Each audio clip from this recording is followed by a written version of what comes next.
ആരാണ് അഘോരികൾ എന്ന് പറയുന്നത്?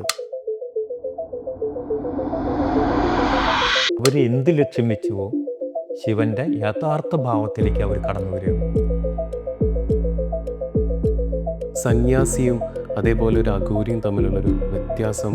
നല്ല ജനങ്ങൾ വരുമ്പോൾ അവർക്ക് നല്ല കാര്യങ്ങൾ പറഞ്ഞു കൊടുത്തു അങ്ങനെ കടന്നു പോവുകയാണ് സന്യാസിയുടെ ജീവിതം. അഘോരി അങ്ങനെയല്ല.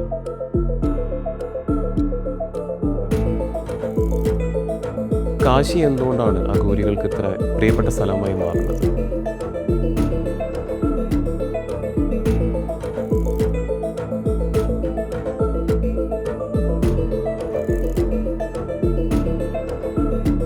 അഘോരികൾ മൃഗങ്ങളെ ബലി കൊടുക്കാറുണ്ടോ? സ്ത്രീ അഘോരിയും ഉണ്ടോ? പുസ്തകത്തിൽ വായിച്ചപ്പോൾ ഞാൻ വളരെയധികം നോട്ടീസ് ചെയ്തിട്ടുള്ളൊരു സ്ഥലപ്പേരുണ്ട്, കാമാഖ്യ എന്ന് പറഞ്ഞിട്ട്. എന്താണ് കാമാഖ്യ? പക്ഷേ മരണം എന്നൊരു ഭയം അതിൽ ഒളിഞ്ഞിരിക്കുന്നുണ്ട്.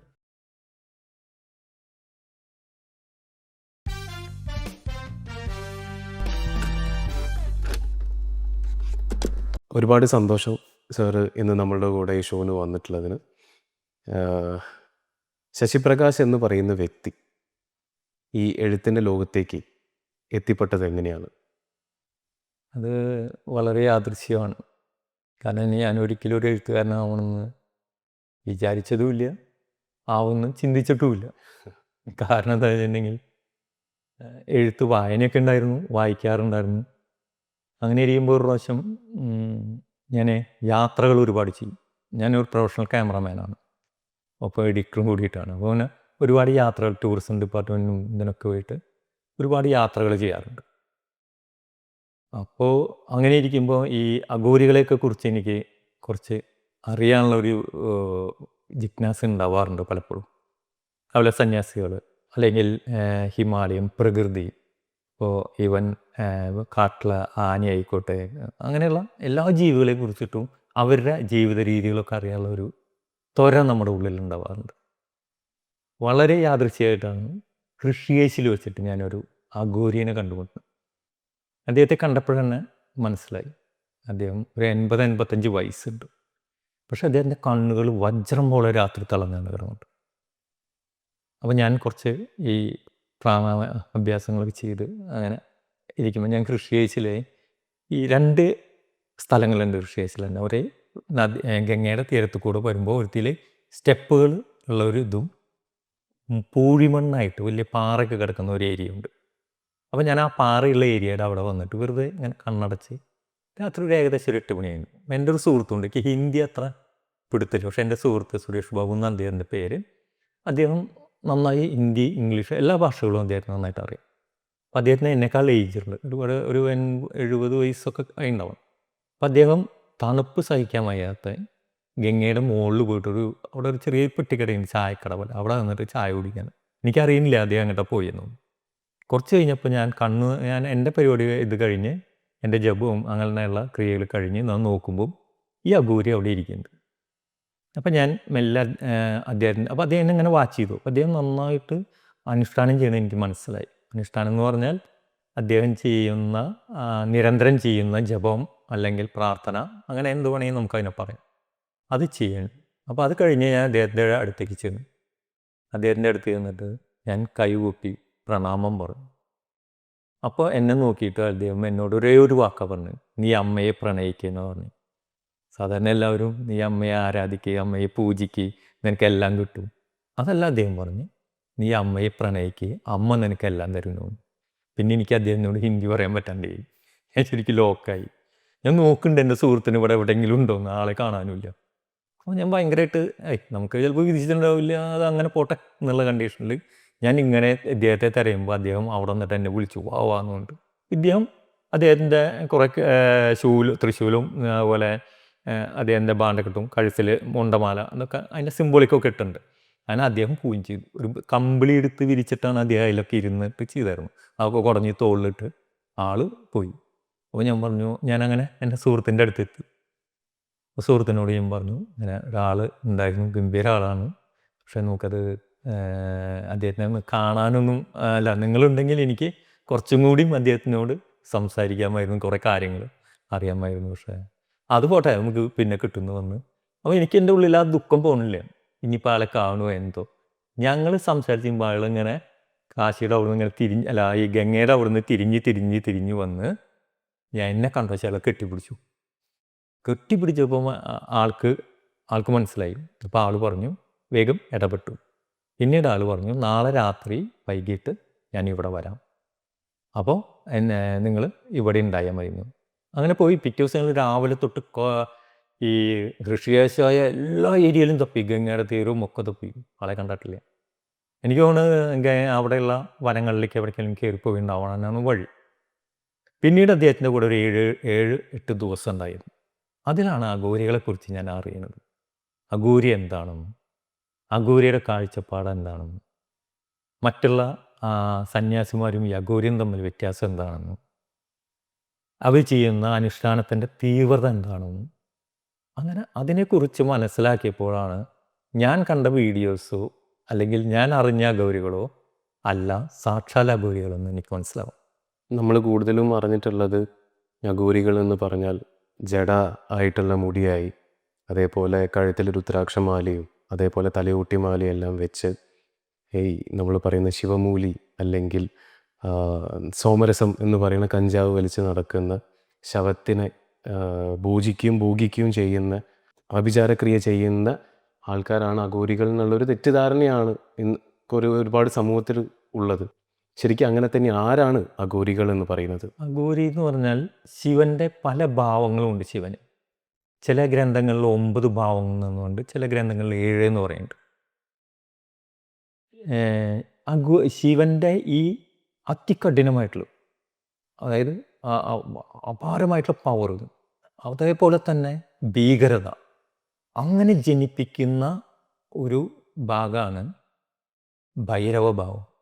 ആ ഭൈരവഭാവത്തെ ഇവരെടുക്കുകയാണ്. അതെന്തിനു വേണ്ടിയിട്ടാണെന്ന് വെച്ചിട്ടുണ്ടെങ്കിൽ തൻ്റെ ഉള്ളിലുള്ള ഭയത്തെ പുറത്തേക്ക് കൊണ്ടുവന്ന്, ഭയം മാത്രമല്ല, അതിൽ സെക്സ് ഉണ്ട്. കാരണം നമ്മളുടെ ഉള്ളിലൊക്കെ ഉള്ളതാണ് ഇതൊക്കെ ഉള്ളിൽ ഉറങ്ങിക്കെടുക്കുകയാണ്. സാഹചര്യം വരുമ്പോഴാണ് ഇതിൻ്റെ ഭീകരത നമുക്ക് മനസ്സിലാവുള്ളൂ. അത് പത്രമാധ്യമങ്ങളൊക്കെ വായിക്കുമ്പോൾ നമുക്കറിയാം, ചെറിയ കുട്ടികളെ പോലും പ്രാപിക്കുന്ന, അത് വയസ്സായിട്ടുള്ള ആൾക്കാർ പോലും, അതൊക്കെ ഇവരുടെ ഉള്ളിൽ ഉറങ്ങിക്കെടുക്കുന്ന സംഭവങ്ങളാണ്. അതിനെ പുറത്തേക്ക് ഈ അഘോരി ചെയ്യണമെന്നുണ്ടെങ്കിൽ, അഘോരികൾ ഈ യാഥാർത്ഥ അഘോരികളാണ് കാര്യമാണ് പറയുന്നത്. അവർ ഈ ഭയത്തെ മുകളിലേക്ക് കൊണ്ടുവന്ന് ഭയത്തെ തകർത്ത് കളയാണ് ചെയ്യുന്നത്. തകർത്ത് തരിപ്പണമൊക്കെ വരും. എന്നിട്ട് അവർ അതിനെ എനർജിയാക്കി മാറ്റിക്കൊണ്ട് അവർ എന്ത് ലക്ഷ്യം വെച്ചുവോ ശിവൻ്റെ യഥാർത്ഥ ഭാവത്തിലേക്ക് അവർ കടന്നു വരികയാണ്. അങ്ങനെ കടന്നു വരുമ്പോൾ അവരിലുള്ള എല്ലാ സംശയങ്ങളും അവരുടെ എല്ലാ പ്രശ്നങ്ങളും അവർക്ക് നേരിട്ട് കൊണ്ടാണ് അവർ കടന്നു പോകുന്നത്. ആ നേരിടൽ എന്ന് പറഞ്ഞാൽ അത് ഒരു പരിവർത്തനമാണ്. അവിടെ ഒരു വലിയ പരിവർത്തനം നടക്കുന്നുണ്ട്. ആ നേരിടലാണ് അഘോരിയുടെ ഏറ്റവും വലിയ കഴിവ്. കാരണം മാത്രമല്ല, അഘോരിക്ക് അറിയാം ജീവിതം വളരെ കുറച്ചേ ഉള്ളൂ. ആ കുറച്ചുള്ള ജീവിതത്തിൽ തനിക്ക് നേടിയെടുക്കാൻ കഴിയുന്നത് താൻ ശിവൻ്റെ ഭൈരവഭാവം സ്വീകരിച്ചുകൊണ്ട് താൻ ശിവബോധത്തിലേക്ക് കടന്നു പോവുകയാണ് അവിടെ ചെയ്യുന്നത്. ശിവൻ്റെ യഥാർത്ഥ ശുദ്ധമായ ഭാവമാണ് ശിവബോധം. ആ ബോധത്തിൽ എത്തുമ്പോൾ ആ യഥാർത്ഥ അഘോരി ആവണു. അതുവരെ അഘോരിയിലേക്കുള്ള യാത്ര മാത്രമാവുള്ളൂ.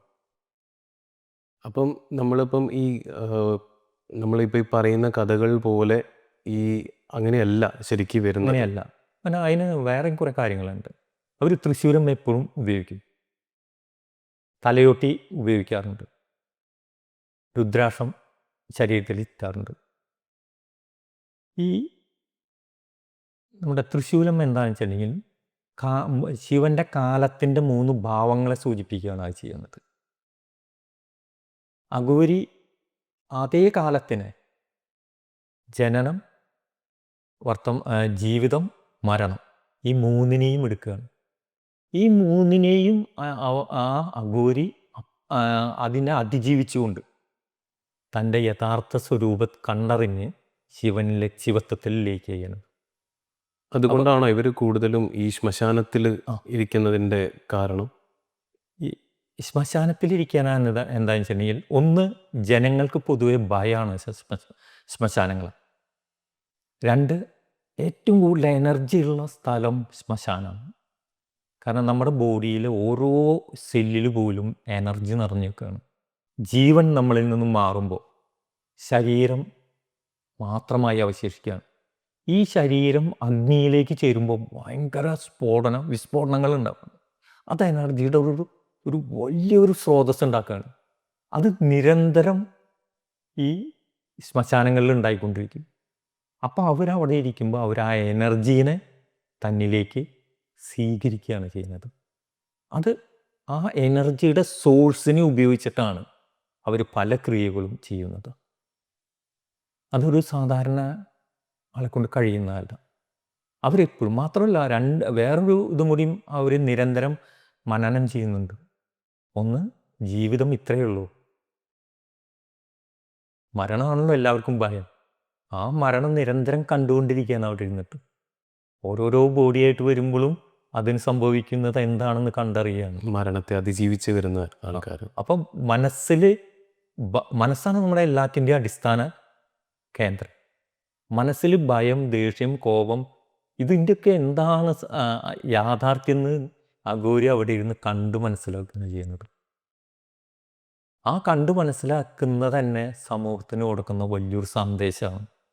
അഘോരി തൃശൂലം വയ്ക്കുന്നു, ഈ തലയോട്ടി വയ്ക്കുന്നു. തലയോട്ടിയും തൃശൂലും രണ്ട് വലിയ കുറേ പറയാനുള്ള രണ്ട് സബ്ജക്റ്റുകളാണത്. തൃശൂലം 3 കാലങ്ങളെയും അതിക്രമിച്ച് അവൻ പരമമായ ലക്ഷ്യത്തിലേക്ക്, ശിവബോധത്തിലേക്ക് ലയിച്ചു ചേരുമ്പോൾ, തലയോട്ടി നിമിഷമായ കുറച്ച് ജീവിതത്തിൽ നീ കാണിക്കുന്ന, അല്ലെങ്കിൽ നീ ആരാധിക്കുന്ന നിൻ്റെ ശരീരത്തെയോ അല്ലെങ്കിൽ വേറൊരാളുടെ ശരീരത്തെയോ, സ്ത്രീയോ പുരുഷനോ ആരും ആവട്ടെ, അതുപോലെ പണത്തിന് വേണ്ടിയിട്ടുള്ള ആർത്തി, അഹങ്കാരം, ഇതൊക്കെ കഴിയുമ്പോഴും നിൻ്റെ യഥാർത്ഥ രൂപം ഈ തലയോട്ടിയാണ്, എല്ലാം ഒരേപോലെയാണെന്ന് അഘോരി പറഞ്ഞു കൊടുക്കുകയാണ് സമൂഹത്തിന്. മാത്രമല്ല, അഘോരിയും അത് മനസ്സിലാക്കിക്കൊണ്ടിരിക്കുക. ആ വ്യക്തി അഘോരിയാവാനുള്ള യാത്രകളിലുള്ള സംഭവങ്ങളാണ് ഇതെല്ലാം. അപ്പോൾ ഇത് മനസ്സിലാക്കുകയാണ്, ഈ തലയൊട്ടി എന്താണ് എന്ന് മനസ്സിലാക്കുകയാണ്. ഒന്ന്, അത്യുന്നതത്തിലേക്ക്, തൃശൂലം അത്യുന്നതത്തിലേക്ക് കൊണ്ടുപോകുമ്പോൾ എപ്പോഴും അവൻ്റെ ചിന്ത, എനിക്ക് അവിടെ എത്തിച്ചേരണം, എനിക്ക് ശിവബോധത്തിൽ ലയിക്കണം. അതാണ് എൻ്റെ മുമ്പിലിരിക്കുന്ന തൃശൂലം. അത് കാലത്തിനെ അതിജീവിച്ച്, കാലത്തിൻ്റെ 3 ഭാവങ്ങളെ അതിജീവിച്ച് അവിടേക്ക് എത്തുകയാണ്. അതേ സമയത്ത് ഇവിടെ പറയുന്നു, എൻ്റെ എല്ലാ ഈഗോകളും ഞാനിതാ ഇത് കണ്ടുകൊണ്ട് ഞാൻ മനസ്സിലാക്കുന്നു, ഭക്ഷണം കഴിക്കുന്ന ഇതിൽ തന്നെ ഒക്കെ ഇതിൽ തന്നെയാണ്. അപ്പോൾ ഇത് മനസ്സിലാക്കുകയാണ് അഘോരി. മാത്രമല്ല, സമൂഹത്തിന് മെസ്സേജ് കൊടുക്കുകയാണ്, ഇത്രയേ ഉള്ളൂ, വേറെ ഒന്നുമില്ല. നിങ്ങൾ എന്തൊക്കെ ഡ്രസ്സുകൾ ഇട്ട് നടന്നോ, എന്തൊക്കെ ചെയ്ത് നടന്നോ, ലക്ഷറി കാറിൽ സഞ്ചരിച്ചോ, പക്ഷേ അവസാനം ഇതേ ഉള്ളൂ, ഈ രൂപത്തിലേക്ക് നീ ആവും എന്ന് കാണിക്കാൻ വലിയൊരു മെസ്സേജാണത്. തീർച്ചയായിട്ടും. അപ്പം ശരിക്കും ഒരു സന്യാസിയും അതേപോലെ ഒരു അഘോരിയും തമ്മിലുള്ളൊരു വ്യത്യാസം അപ്പം നമുക്കതെങ്ങനെ പറയാൻ പറ്റും? സന്യാസികളെപ്പോഴും ശാന്തരാണ്. അവർ ഈ പർണശാലകൾ കെട്ടിയിട്ടോ അല്ലെങ്കിൽ ആശ്രമങ്ങളിലോ അവർ ജീവിക്കുകയാണ്. അവർ ഈ എല്ലാം മായയാണെന്ന് കരുതുന്നു. മായയാണ് തന്നെ ആകർഷിക്കുന്നത്. ആ മായയിൽ നിന്ന് വിടുതൽ തേടി എനിക്ക് യഥാർത്ഥ ഇതിലേക്ക് സഞ്ചരിക്കണം എന്ന ഭാവത്തോടു കൂടി, അല്ലെങ്കിൽ ഇന്ന അറിവോടുകൂടി സന്യാസി വളരെ ശാന്തമായി സാവധാനം യാത്ര ചെയ്യുക. അതേപോലെ തന്നെ നല്ല ജനങ്ങൾ വരുമ്പോൾ അവർക്ക് നല്ല കാര്യങ്ങൾ പറഞ്ഞു കൊടുക്കും. അങ്ങനെ കടന്നു പോവുകയാണ് സന്യാസിയുടെ ജീവിതം. സന്യാസി അല്ലാതെ വേറെ ഒന്നിനെയും, കാരണം തൻ്റെ ആര് വന്നാലും സന്യാസി വളരെ ശ്രദ്ധിച്ച് അവരോട് ഇടപഴകി അവർക്ക് വേണ്ടത് കൊടുത്ത് ശാന്തത ഉള്ള ഒരു ഇതാണെങ്കിൽ, അഘോരി അങ്ങനെയല്ല. അഘോരി ശിവൻ്റെ യഥാർത്ഥ ഭാവത്തിലേക്ക് ഉയരാനും ജീവിതം കുറച്ചേ ഉള്ളൂ എന്ന് മനസ്സിലാക്കാനും അതിനു വേണ്ടി പ്രവർത്തിക്കാനും ഇതിനെയും തകർത്തെറിയാനും അവിടെ സമൂഹമൊന്നും അവർ നോക്കുന്നില്ല. അവർക്ക് മരണത്തിനോട് പേടിയില്ല, സമൂഹം എന്ത് ചിന്തിക്കുന്ന പേടിയില്ല, നാണമാനങ്ങളില്ല. ഇതൊന്നുമില്ലാതെ അഘോരി തൻ്റെ ലക്ഷ്യം എന്താണോ അതിനെ ദൃഢമായിട്ടും ശക്തമായിട്ടും അഘോരി അതിനെ പിടിച്ചെടുക്കുകയാണ് ചെയ്യുന്നത്. അതേ സമയത്ത് ഇത് സന്യാസി ഇതുണ്ട്, സമൂഹമുണ്ട്. സമൂഹം ചോദ്യങ്ങൾ ചെയ്യപ്പെടും. അപ്പോൾ സമൂഹത്തിന് ഒരു പ്രശ്നം ഉണ്ടാവരുത്, അതിനനുസരിച്ച് ഈ ഈ സന്യാസി എപ്പോഴും കുളിച്ച് വൃത്തിയായി ശുദ്ധമായി ഒന്നിരിക്കും. ചന്ദനക്കുറിയോ അല്ലെങ്കിൽ ഭസ്മമൊക്കെ തൊട്ട് കറക്റ്റായിരിക്കും. അഘോരിക്ക് അതൊന്നുമില്ല. അഘോരി ശ്മശാനത്തിലാണ് കിടപ്പും ഉറക്കും. ഇനി വേറെ എവിടെ കിട്ടിയാലും ഇറങ്ങി അവിടെ ഇരുന്നിട്ടും അയാൾ അനുഷ്ഠാനം ചെയ്യും. തിരക്കോ ഒന്നും ആൾക്കില്ല. ഇനിയിപ്പോൾ പൊട്ടം മണമുണ്ട്, ആൾക്കതൊന്നും ഫീൽ ചെയ്യില്ല. അയാൾ ആ പൊട്ടമണത്തിലിരിക്കും. സന്യാസി അങ്ങോട്ട് പോവില്ല. കാരണം സന്യാസി സമൂഹത്തിലാണ് ജീവിക്കുന്നത്. ഇവർ സമൂഹത്തിൻ്റെ എല്ലാ നിയമങ്ങളെയും പൊട്ടിച്ചുകൊണ്ട് തകർത്തുകൊണ്ടാണ് അഘോരി മുന്നോട്ട് പോകുന്നത്. കാരണം അഘോരിക്ക് അറിയാൻ സമയമില്ല എന്നുള്ളത്. ആ സമയത്തിൽ ആ ഉള്ള സമയം കൊണ്ട് നേടിയെടുക്കേണ്ടത് തനിക്ക് നേടിയെടുത്തേ പറ്റൂ എന്നുള്ള വൈരാഗ്യ ബുദ്ധിയോട് കൂടിയിട്ടാണ് അദ്ദേഹം മുന്നോട്ട് പോകുന്നത്. അപ്പോൾ അവർക്ക് ശരിക്കും ഒരു വാസസ്ഥലം എന്ന് പറയുന്നത് ഉണ്ടോ? അല്ലെങ്കിൽ ഇല്ല. അവർ യാത്ര ചെയ്തുകൊണ്ടിരിക്കുകയാണോ ഹിമാലയങ്ങൾ മുഴുവൻ? അവർ വാസസ്ഥലമില്ല. അവർ മെയിനായിട്ട് കാശിയിലാണ് കാണുന്നത്. പിന്നെ ഹിമാലയത്തിൻ്റെ ഉൾവനങ്ങളിലുമാണ്. ഇവരൊരിക്കലും ഒരു കൂട്ടായിട്ട് നിൽക്കാറില്ല. ഇൻഡിപെൻഡൻ്റ് ആണ്. കാരണം എന്താ, ഇവർ ഓരോരുത്തർക്കും ഓരോ അനുഭവങ്ങളും ഓരോരുത്തരും ഓരോ തരമാണ്. അപ്പം അതായത് കൂട്ടങ്ങൾ കൂടുമ്പോൾ എപ്പോഴും അവിടെ അഭിപ്രായ വ്യത്യാസങ്ങളും അല്ലെങ്കിൽ സംസാരത്തിൻ്റെ രീതിയൊക്കെ മാറും മനുഷ്യൻ്റെ. അത് മനുഷ്യ സ്വഭാവമാണത്.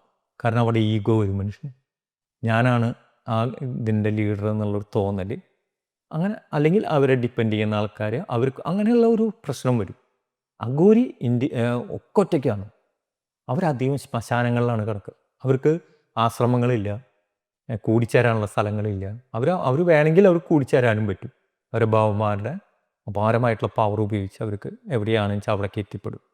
ഇപ്പോൾ ഒരു പുഷ്പം വിരിഞ്ഞു കഴിഞ്ഞാൽ അതിലേക്ക് തേനീച്ചകൾ വരുന്ന പോലെ, വണ്ടുകൾ വരുന്ന പോലെ യഥാർത്ഥ അഘോരി ഇരിക്കുന്നിടത്തേക്ക് മറ്റേ അഘോരികൾ അവരുടെ ഇതിനായിട്ട് വരും. ഈ കാശി എന്തുകൊണ്ടാണ് അഘോരികൾക്ക് ഇത്ര പ്രിയപ്പെട്ട സ്ഥലമായി മാറുന്നത്? അതിയോഗി ഹിമാലയ സാനുക്കളിൽ നിന്ന് ഇറങ്ങി വന്ന് ഇത് കാശിയിലേക്കാണ്. അദ്ദേഹമാണ് എല്ലാ എനർജീനെയും ഏകഭാവത്തിലേക്ക് അവിടെ പ്രതിഷ്ഠിച്ചുള്ളൂ. കാശിയുടെ ക്ഷേത്രങ്ങളൊക്കെ തകർത്തുണ്ട് പലപ്പോഴായിട്ട്. എന്നിട്ടും ആ എനർജി, അദ്ദേഹം പ്രതിഷ്ഠിച്ച എനർജി ഇന്നും അവിടെ സ്പ്രെഡ് ചെയ്തുകൊണ്ടിരിക്കുകയാണ്. മാത്രമല്ല ശ്മശാനം, നമ്മൾ എവിടെ പോയാലും ശ്മശാനത്തിൽ ഭീകരതയാണെങ്കിൽ കാശിയിലെ ശ്മശാനം ഭീകരതയല്ല. നമുക്കെപ്പോൾ പേടിയാണ് എല്ലാ ശ്മശാനങ്ങളിലും പോയാൽ നമ്മളറിയാണ്ട് ഒന്ന്. എന്നാൽ കാശിയിലെ ശ്മശാനങ്ങൾ നമ്മൾ ഭംഗിയായിട്ട് നോക്കിയിരിക്കും. എന്നാൽ നിരന്തരം മരിച്ച ബോഡിയായിട്ട് ആൾക്കാർ വന്നുകൊണ്ടിരിക്കുകയാണ്. മണികർണിക ഘട്ടമുണ്ട്. നമ്മൾ അതിനെക്കുറിച്ചല്ല നമ്മുടെ ഈ ബുക്കുകൾ പറഞ്ഞിട്ടുള്ളത്. മണികർണികനെ കൂടുതൽ നമ്മൾ പറഞ്ഞിട്ടുള്ളത് ഹരിചന്ദ്രഘട്ടിനെ കുറിച്ചിട്ടാണ്. ഹരിചന്ദ്രഘട്ടിനെ കുറിച്ചിട്ടാണ് നമ്മൾ പറഞ്ഞത്. 2 ഘട്ടും ഹരിചന്ദ്രഘട്ടിനേക്കാൾ കുറച്ചും കൂടി ഇമ്പോർട്ടൻ്റ് ആണ് മണികർണികഘട്ടുകളുണ്ട്. ഹരിചന്ദ്രഘട്ടിൽ ഹരിചന്ദ്ര രാജാവ് ഉള്ള കാലം മുതൽ രാജ്യം നഷ്ടപ്പെട്ടിട്ട് അദ്ദേഹം ഈ ശ്മശാന സൂക്ഷിപ്പുകാരനായിട്ടുള്ള കാലം തൊട്ട് ഇന്ന് വരെ കെടാത്ത അഗ്നി തന്നെയാണ്. അപ്പുറത്തും അതേപോലെ അഗ്നി കെടുന്നില്ല. കാരണം എന്താ വെച്ചാൽ നിരന്തരം വന്നുകൊണ്ടിരിക്കുകയാണ് ഡെഡ് ബോഡികൾ. അപ്പം കാശിയിൽ ഈ ഞാൻ നേരത്തെ നമ്മൾ സൂചിപ്പിച്ച പോലെ ഈ ബോഡി കത്തുമ്പോൾ ഉള്ള എനർജി അത് നിരന്തരം ഉള്ളിലേക്ക് എനർജി വ്യാപിച്ചുകൊണ്ടിരിക്കുകയാണ്. അപ്പോൾ അവിടെ വരുമ്പോൾ നമ്മുടെ മനസ്സ് എനർജി ആയിട്ട് താതാത്മ്യം പ്രാപിക്കുകയാണ്. മറ്റേ ശ്മശാനങ്ങളിൽ പോകുമ്പോൾ നമുക്കുണ്ടാവുന്നത് ഭയമാണെങ്കിൽ ഇവിടെ വരുമ്പോൾ നമ്മുടെ മനസ്സ് ശാന്തമാണാവും. ഭയങ്കര ശാന്തമാവും മനസ്സ്. മാത്രമല്ല നോക്കി നിൽക്കാൻ തോന്നും. കാരണം ആ എനർജി നമ്മളെ വലിച്ചു കൊണ്ടുപോകാൻ. അതാണ് പഴമക്കാരൊക്കെ പറയുന്നത് കാശിയിൽ മരിച്ചാൽ പുണ്യമാണെന്ന് പറയുന്നത്. കാരണം ഈ എനർജി എത്ര പാവിയായാലും അവൻ്റെ എനർജി ഉയരങ്ങളിലേക്ക് കൊണ്ടുപോകും. മറ്റേ അധോഗതിയിലേക്ക് പോകുമ്പോൾ അവൻ ഊർധ്വഗതിയിലേക്ക് സഞ്ചരിക്കും. അത്രയും പവറാണ് അവിടെ ഉണ്ടാവുന്നത്. അപ്പോൾ ഈ ആദ്യ യോഗി വന്നിട്ട് അവിടെ പ്രതിഷ്ഠിച്ച ആ ശക്തി ഇന്നും അതൊരിക്കലും തെറ്റിപ്പോവാതെ അല്ലെങ്കിൽ അത് വ്യതിചലിക്കാതെ അത് ഇന്നും നിലനിൽക്കുന്നുണ്ട്. അതുകൊണ്ട് തന്നെയാണ് എല്ലാവരെയും കാശിയിലേക്ക് ആകർഷിക്കപ്പെടുന്നത്. മാത്രമല്ല ഗംഗ ഏറ്റവും പുണ്യനദിയായിട്ട് അതിൻ്റെ അപ്പുറത്ത് കൂടെ ഒഴുകുകയാണ്. ഗംഗയിൽ നിന്ന് വരുന്ന ഒരു എനർജി വേറെയുണ്ട്. അപ്പോൾ അവിടെ ഗംഗയുടെ എനർജിയും ശിവത്വത്തിൻ്റെ എനർജിയും രണ്ടും സമ്മേളിക്കുന്നതും കാശിയിലാണ്. കാശി കാണാൻ വരുന്നവർക്ക് കാശി ഭയങ്കര രസമായി തോന്നും. കാശി ബലിയിടാൻ വരുന്നവർക്ക് കാശി മുക്തി നൽകുന്നുണ്ട്, ഗംഗ മുക്തി നൽകുന്നു. കാശി വിശ്വനാഥൻ അവർക്ക് ഇത് ചെയ്യുന്നു, മനസ്സ് ശാന്തമാക്കി, അല്ലെങ്കിൽ മനസ്സിൽ തൃപ്തിയോട് കൂടിയിട്ട് അവരെ മടക്കി. യോഗികൾ വരുമ്പോൾ അവർ തപസ് അനുഷ്ഠിക്കുന്നു, അവർക്ക് വേണ്ടതും ഈ കാശിയിൽ നിന്ന് കിട്ടുന്നുണ്ട്. അഘോരികളെപ്പോലുള്ളവർ ശ്മശാനത്തിൽ വന്ന് അധികം ആൾക്കാരൊന്നുമില്ലാത്ത ഭാഗങ്ങളിലിരുന്ന് അവരവരുടേതായ ക്രിയയിലൂടെ അല്ലെങ്കിൽ അനുഷ്ഠാനങ്ങളിലൂടെ അവർ ഉയർന്നു പോകുന്നത്. അവർ ഭയങ്കര താന്ത്രികന്മാരാണ് കേട്ടോ. അഘോരികൾ ശക്തമായിട്ടുള്ള താന്ത്രികന്മാരാണ്. എന്തൊക്കെ തരത്തിലുള്ള താന്ത്രിക വിദ്യകളാണ് അവർക്ക്? അവർ അഘോരതന്ത്രങ്ങളാണ് ഉപയോഗിക്കുന്നത്. അതിൽ ഈ പറഞ്ഞ പോലെ മദ്യം, മാംസം, അതിൽ പഞ്ചമകാരങ്ങൾ എന്ന് പറയും, അതാണ് അവർ ഉപയോഗിക്കുന്നത്. അത് എല്ലാവരും ഒന്നും ചെയ്യുന്നില്ല, പക്ഷേ യഥാർത്ഥ അഘോരികൾ അത് ചെയ്യുന്നുണ്ട്. കാരണം അതൊന്ന് പറയുമോ, ആ 5 എണ്ണം ഏതൊക്കെയാണെന്നുള്ളത്? അത് മദ്യം പറഞ്ഞു, മദ്യം, മാംസം, അത് മാംസം തന്നെ, മാംസം മത്സ്യത്തെ പറയുന്നുണ്ട്, ചിലർ മാംസവും ചിലർ മത്സ്യത്തെ പറയുന്നുണ്ട്. പിന്നെ മൈഥുനം, മൃത്യു, ഈ 5 എണ്ണമാണ് പറയുന്നത്. ഇതിൽ ഞാൻ ആ ബുക്കിൽ അതിനെ വേറൊരു രീതിയിൽ അതിനെ കൊണ്ടുവന്നിട്ടുണ്ട്. ഇതെന്താണ്, ഇതിൻ്റെ കൊണ്ടുള്ള ആന്തരികമായിട്ടുള്ള അനുഷ്ഠാനം എന്താണെന്ന് അതിൽ പറയുന്നുണ്ട്. ബാഹ്യമായിട്ടുള്ള അനുഷ്ഠാനമാണ് ഈ പറയുന്നത്. അഘോരികൾ ഇപ്പം ആന്തരികമായ അനുഷ്ഠാനങ്ങളിലേക്കാണ് കടന്നു പോവുക. അത് ഭയങ്കര സ്ട്രോങ് ആണ്, ചെയ്യാൻ എളുപ്പമല്ല, ഒരുപാട് പ്രശ്നങ്ങളുള്ള ഒരു ഇതാണ്. കാരണം ആ ഒരു ഡെഡ് ബോഡിയുടെ അതിൽ പറയുന്നുണ്ട്. കാരണം ഭയന്ന് കഴിഞ്ഞാൽ ചിത്തം ചെതറിപ്പോവും. അങ്ങനത്തെ ഉള്ള അവസ്ഥ പോലും അവർ മനസ്സിലാക്കി പോവുകയാണ്. പിന്നെ ഭോഗത്തെക്കുറിച്ച് പറയുന്നുണ്ട്. അതിൽ അവർക്ക് ശുദ്ധാശുദ്ധങ്ങളില്ല, പുണ്യപാപങ്ങളില്ല. ഇതൊക്കെ നമ്മുടെ മനസ്സുണ്ടാക്കുന്നതാണ്. ഇപ്പം ഞാൻ എന്തെങ്കിലും തെറ്റ് ചെയ്തു എന്ന് എനിക്ക് തോന്നിക്കഴിഞ്ഞാൽ എനിക്ക് അത് വലിയ പ്രശ്നമായി മാറും. എനിക്ക് തോന്നണം ഞാനൊരു തെറ്റും ചെയ്തിട്ടില്ല എന്ന് തോന്നുന്നത് എനിക്ക് തെറ്റ് ചെയ്തിട്ടില്ല. അത് മനസ്സിൻ്റെ ബലമാണ്. ആ ബലം സാധാരണ ഇതിൽ കിട്ടില്ല. അത് അടിസ്ഥാനമായിട്ടുള്ള നമ്മുടെ അനുഷ്ഠാനങ്ങളിലൂടെയും നമ്മുടെ നിരീക്ഷണങ്ങളിലൂടെയും നമ്മുടെ ചിന്തകളിലൂടെയും നേടിയെടുക്കേണ്ടതാണ്.